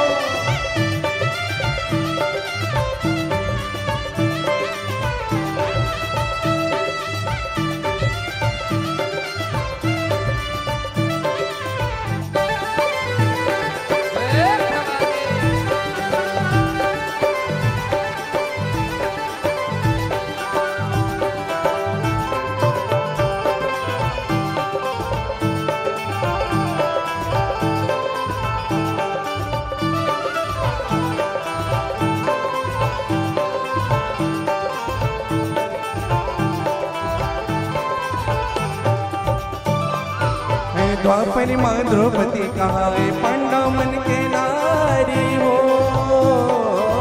द्वापर माँ द्रौपदी कहाए पांडव मन के नारी हो। जय हो मैया महाभारत के रचन रचाए तजे के महतारी हो। महाभारत के रचन रचाए तजे के महतारी हो। कौरव के नाश करे पर पांडव लाते तारे पर। कौरव के नाश करे पर पांडव लाते तारे पर। कौरव के नाश करे पर पांडव लाते तारे पर। कौरव के नाश करे पर पांडव लाते तारे पर। अवतार धरे हंसते हैं मैया नव दुर्गा ते नव दुर्गा ते जय हो मैया नव दुर्गा ते कहाए वो मैया नव दुर्गा ते कहाए नव दुर्गा ते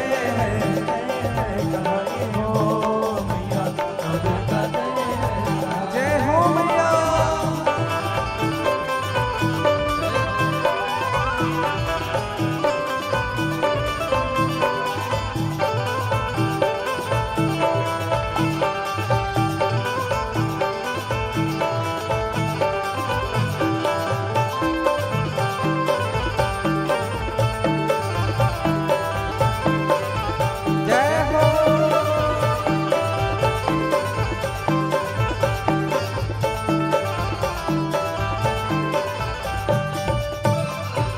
त्रेता में थी सीता कहाए रामचंद्र के नारी हो।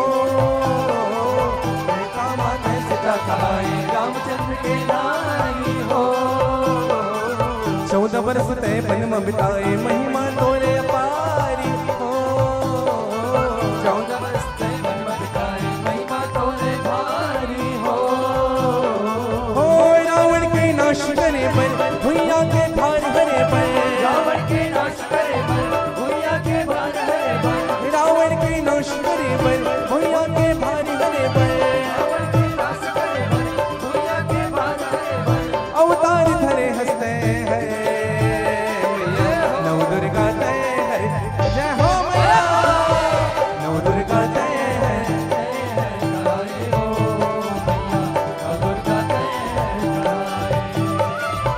नव दुर्गा ते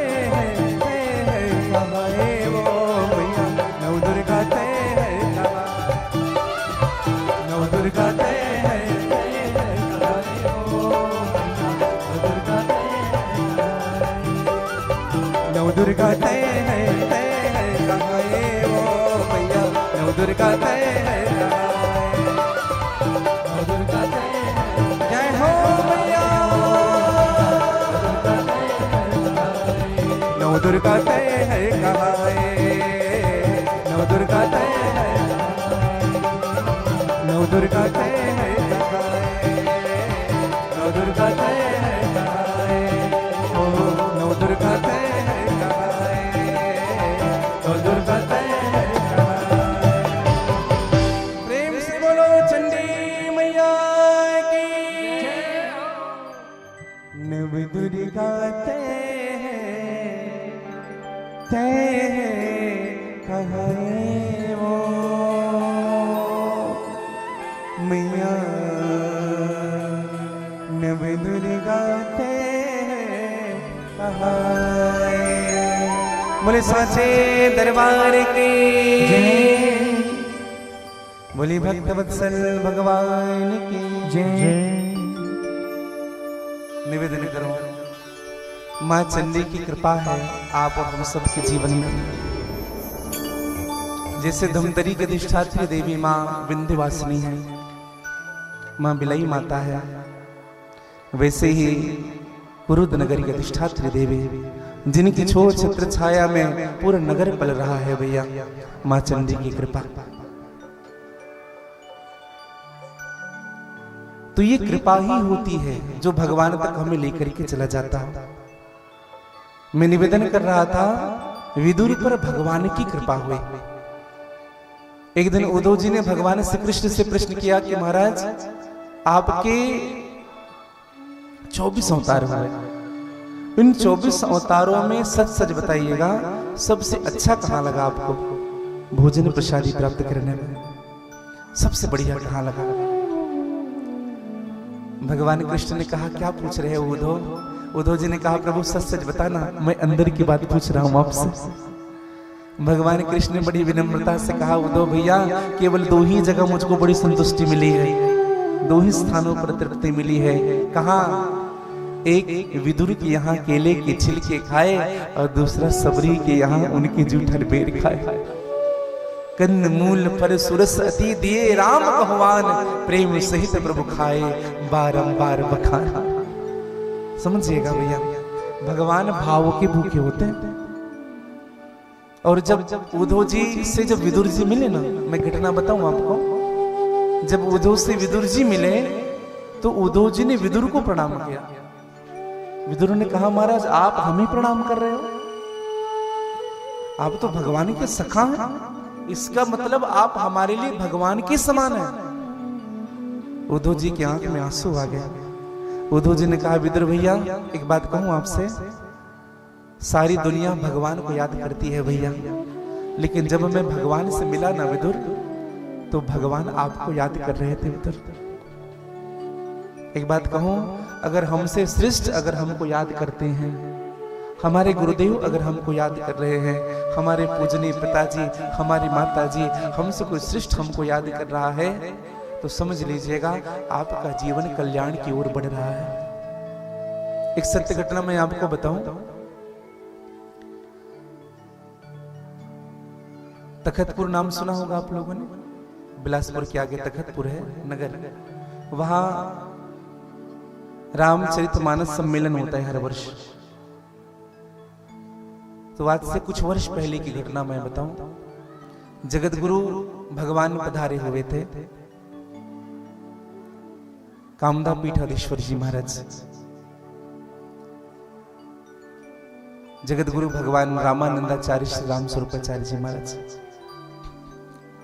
आपकी राम कथा थी और इस दास की भागवत जी की कथा थी।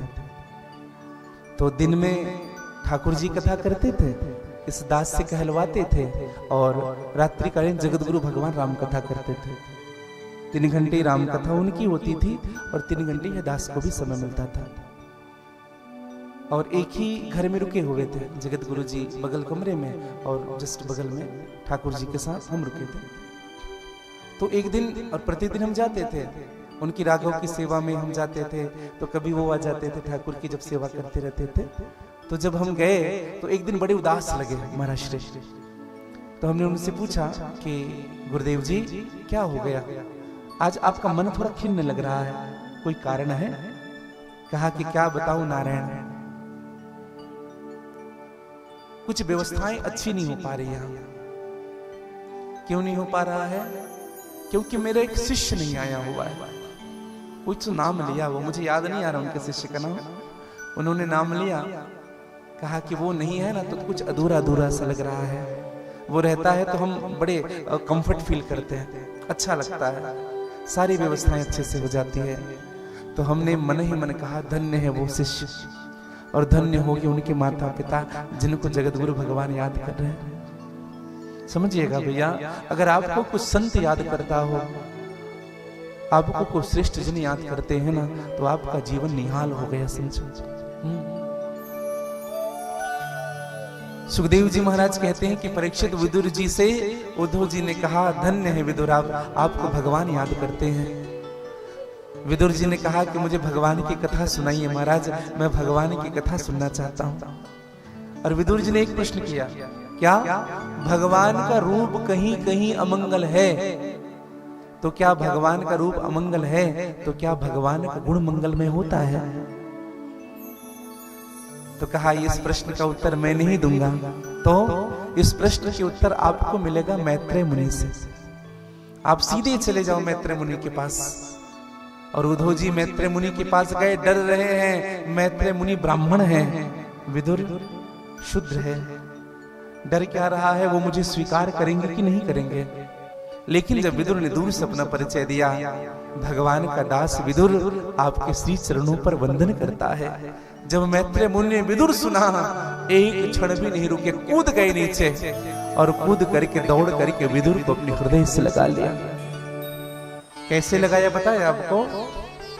भरत जी महाराज जब भगवान राम जी को लिवाने के लिए गए, भरत चले चित्रकूट हो रामा राम को मनाने। तो जब भरत जी जब पहुंचे, रथ पर चढ़े हुए हैं भरत जी, सामने से आ रहे हैं गुहराज निखात। वशिष्ठ जी ने परिचय क्या दिया, देखो तुमसे मिलने के लिए राम जी के सखा आए हैं। जब भरत जी ने सुना सखा आए हैं मेरे प्रभु के, कूद गए रथ से और कूद करके दौड़ करके चरणों में गिर गए। चरणों में गिर करके क्षमा मांगने लगे। जैसे चरणों में गिरे, गुहराज निखात ने भरत जी को उठा करके हृदय से लगा लिया। गुरुदेव ने पूछा, भरत ये क्या व्यवहार है तुम्हारा?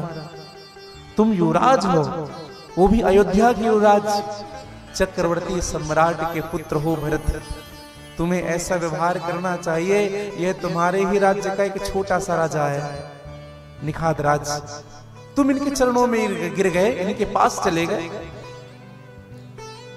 भरत जी ने कहा, गुरुदेव आपने यह नहीं कहा कि ये श्रृंगवेरपुर का राजा है, आपने यह नहीं कहा कि निखात राज है, आपने परिचय दिया ये मेरे प्रभु का मित्र है, ये राम का सखा है, ये राम का सखा है गुरुदेव, और मैं राम जी का सेवक हूँ। राम का सखा अर्थात मेरे प्रभु राम के समान। तो स्वामी जमीन पर खड़ा रहे और सेवक रथ पर चढ़ा रहे, ये अनुचित लगता है गुरुदेव। समझिएगा भैया, मानव एक भक्ति करना था, भक्ति से बड़ा कोई संबंध नहीं होता मेरे भाई भाई। आपका संबंध अगर भगवान से है ना तो आप पूजनीय हो जाते हैं। आज विदुर जी ने हृदय से लगाया, मैत्रेय मुनि से पूछा कि भगवान की मुझे कथा सुननी है, भगवान का स्वरूप कैसा है और भगवान के चरित्र कैसे हैं। मैत्रेय जी ने कहा कि विदुर, भगवान के स्वरूप भले ही अमंगल हैं, लेकिन उनके कार्य सदैव मंगलमय होते हैं। विदुर, भगवान ने वाराह का रूप धारण किया, अब दर्शन करिएगा। विदुर ने हाथ जोड़ करके पूछा, बोले भगवान ने वाराह का रूप क्यों धारण किया प्रभु, कृपा करके बताइए। तब मैत्रेय मुनि कहने लगे, कश्यप जी की 13 पत्नियां हुई, जिनमें विशेष रूप से 2 की चर्चा भागवत जी में होती है, दीति और अदिति। तो सबके संतान थे, लेकिन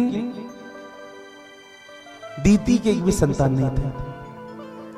एक दिन दीति ने अपने स्वामी से कहा, स्वामी कृपा हो जाती अगर हमारे भी संतान होते। सभी बहनों के संतान हैं, हम उनके सामने जाते हैं तो हमें अच्छा नहीं लगता। कश्यप जी ने कहा कि देवी ये समय उपयुक्त नहीं है संतान के लिए, संध्या का समय था। एक मेरा निवेदन है आप सबसे, संध्या के समय 4 चीजें नहीं करनी चाहिए, 4 कार्य संध्या के समय ना करें। कौन कौन से कार्य नहीं करना चाहिए? चत्वारी मानी कर्माणि संध्याया परिवर्जयेत्, ये 4 कर्म वर्जित है। कौन कौन से? आहार, मैथुन, निद्रा, स्वाध्यायकम। संध्या के समय ना भोजन नहीं करना चाहिए, भोजन ना करें। क्यों नहीं करना चाहिए बताएं आपको? आहार जायते व्याधि। अगर आप शाम के समय भोजन कर रहे हो तो आपको पेट का रोग होगा ही होगा। संध्या के समय नहीं खाना चाहिए। आजकल पेट के रोग से क्यों हम सब पीड़ित हैं? शाम को चौपाटी जाएंगे, शाम को जाएंगे रेस्टोरेंट, समझिएगा भैया, शाम के समय अगर आप आहार ले रहे हो तो कहीं ना कहीं पेट में असर इनका पड़ेगा, रोगी हो जाएंगे आप अगर शाम का अगर आहार आपका चल रहा है। दूसरा, एकांतवास नहीं करना चाहिए पति पत्नी को। अगर एकांतवास हो रहा है, उनसे अगर गर्भधारण हो गया स्त्रियों का, तो बच्चा जीवन भर दुखी रहता है, जीवन भर दुख पाता है वो बच्चा। तीसरा कार्य, संध्या के समय स्वाध्याय नहीं करना चाहिए। जितने पढ़ने वाले बच्चे हैं ना, याद करने का काम मत करिए, आप पाठ करिए। जैसे जब करना हो या आप किसी विषय वस्तु का पाठ कर रहे हैं, रामायण पढ़ रहे हो, गीता पढ़ रहे हो या गुरु मंत्र की माला कर रहे हो, ये आपकी दृष्टि, याद मत करिए। और संध्या के समय ना सोना नहीं चाहिए। किसी किसी का स्वभाव होता है सोने के, नहीं सोना मैंने भाई बहन। सूर्यास्त से 2.5 घड़ी पहले और सूर्यास्त के 2.5 घड़ी बाद तक को संध्या कहते हैं। 2.5 घड़ी मतलब 1 घड़ी का कितना मिनट होता है? 24 मिनट। 2 घड़ी 48 मिनट, 2.5 घड़ी 1 घंटा 60 मिनट। जैसे 6 बजे सूर्यास्त होना है तो 5 बजे से 7 बजे के बीच में मत लीजिए यार, सोना नहीं चाहिए। और मेरी एक विशेष निवेदन है भैया, शाम के समय ना किसी को ना उधारी पैसा नहीं देना चाहिए, नहीं तो पैसे की आने की गारंटी नहीं रहेगी। संध्या के समय मत दीजिए आप पैसे उधारी, और कभी भी ना अपने द्वार में खड़ा होकर के पैसा नहीं देना, द्वार के अंदर बुला लीजिए। हाँ, कभी भी कोशिश करिए, बाहर किसी को धन मत दीजिए, अपने घर के अंदर ही धन दीजिए। निवेदन करूं आपको। श्री सूत जी महाराज कहने लगे कि ऋषियों, लेकिन अदिति नहीं माने, और अदिति ने कहा कि स्वामी मुझे भी संतान चाहिए। और मानो कश्यप ऋषि ने अदिति को शाप दे दिया, कहा कि देवी जाओ, हम तुम्हें शाप देते हैं, तुम्हारे संतान होंगे। और यही पुत्र हुआ है, जैसे जन्म लिया इनके शीश आकाश को छूने लगे, बड़ा होने लगे। और भैया इन्हीं का नाम हुआ हिरण्याक्ष, और एक और पुत्र हुआ जिनका नाम हुआ हिरण्याकश्यप। ये 2 पुत्र हुए। कश्यप जी ने कहा कि देवी ये बहुत अधर्मी होंगे देवी, दोनों तुम्हारे पुत्र, ये तुम्हारे परिवार को नष्ट करने वाले होंगे, अधर्मी होंगे। लेकिन एक बात कहूं देवी, इन दोनों को समाप्त करने के लिए भगवान को ही प्रकट होना पड़ेगा, जन्म लेना पड़ेगा। एक दिन की बात है, यही हिरण्याक्ष पूरी पृथ्वी को अपने साथ ले जाकर के समुद्र में डुबा दिया। भगवान ने वाराह का रूप धारण किया और उस पृथ्वी को समुद्र के बाहर निकाला। हिरण्याक्ष ने देखा भगवान वाराह को, हिरण्याक्ष ने देखा वाराह जी को, वाराह से कहा तुमने मेरे कार्य पर विघ्न डाला है, जीवित नहीं छोड़ूंगा तुम्हें। भगवान वाराह ने कहा अरे दुष्ट, अरे पापी, अरे आदमी, अरे नीच, तू मुझे क्या जीवित नहीं छोड़ेगा, आज मैं ही तुम्हें समाप्त कर देता हूं। और एक गदा का प्रहार किया, हिरण्याक्ष के शीश पर टूट करके नीचे गिरा। हिरण्याक्ष का प्राण समाहित हो गए हैं भगवान वाराह के चरणों में। बोले वाराह भगवान की जय। और जब हिरण्याक्ष मर गया ना, तो दर्शन करिएगा भैया, महापृथ्वी को अभिमान हो गया। पृथ्वी जो मैया थी ना, जिनको डुबा दिया था जल के अंदर, अभिमान हो गया। क्या अभिमान हुआ? मैं थोड़े से जल के अंदर क्या गई, भगवान ने अपना रूप ही बदल लिया। मतलब इतना प्रेम करते हैं। कभी कभी हो जाता है ना अभिमान, बड़े लोगों के साथ रहते हुए ना अभिमान आ ही जाता है। तुम्हें नहीं पता हम किसके साथ रहते हैं। मत करना भैया अभिमान। विधायक को कम होता है अभिमान, उनके भतीजे को ज्यादा रहता है। सांसद को कम रहता है, उनके भांजे को ज्यादा रहता है। चाय से ज्यादा ना भैया केटली गर्म रहता है आजकल। हाँ, आप देखेंगे श्रेष्ठ लोगों को नहीं रहता अभिमान, उनके अगल बगल वालों को रहता है। हाँ, कई प्रकार के लोग मिलेंगे। हाँ, अभिमान हो गया माँ पृथ्वी को, और माँ इसी पृथ्वी के अभिमान को समाप्त करने के लिए भगवान ने एक लीला रची। क्या लीला रची?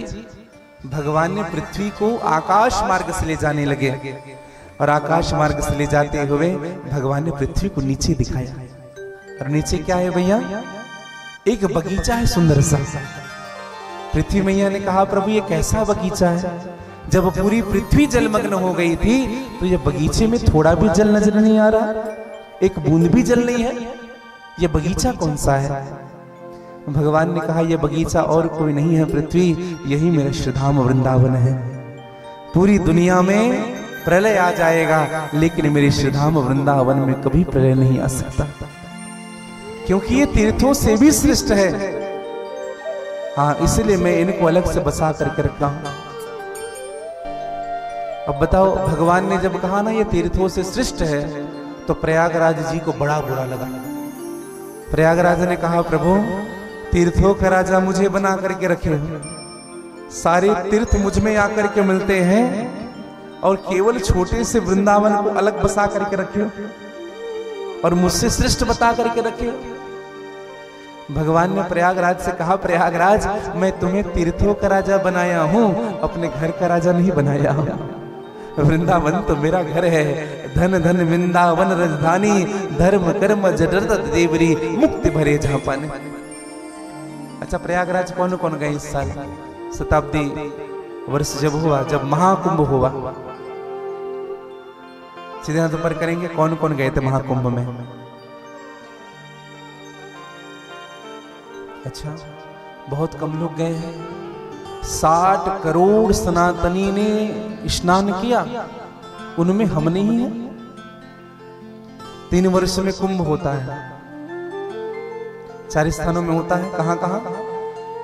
प्रयागराज, उज्जैन, हरिद्वार और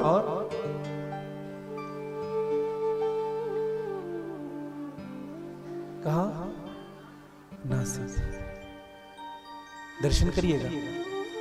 3 साल में जो होता है उनको कुंभ कहते हैं, 6 साल में हो उनको अर्ध कुंभ कहते हैं, 12 साल में होता है उनको पूर्ण कुंभ कहते हैं, और 12 × 12 144 साल में होता है उनको पूर्ण कुंभ कहते हैं। अब कब आएगा? हम रहेंगे तो फिर क्यों नहीं गए हैं? जाना चाहिए था। अरे डुबकी तो लगानी चाहिए। 2 शताब्दियों में एक बार ये समय आता है भैया। हाँ, हम तो गए थे। हाँ, 1 दिन का समय मिला था कथा से, सुनना जी, 1 दिन का समय। रात्रि में आए, दूर था कथा, सुबह सुबह पहुंचे, और हमने कहा जाना है, तो सुबह निकले, रात को पहुंचे। हाँ, और पहुंच करके डुबकी लगाया, फिर निकले वहां से। डुबकी लगाया, यही भाव है। एक निवेदन करूं भैया, प्रयागराज ने कहा हमें ऐसे ही अपमानित करना था, तो हमें तीर्थों का राजा क्यों बनाया? सभी तीर्थ हम में आकर के मिलते हैं, वृंदावन को अलग बसा करके रखे हुआ। भगवान ने कहा, वृंदावन मेरा घर है, और मेरा घर अलग ही रहता है। मेरे घर का राजा तो मैं ही हूं।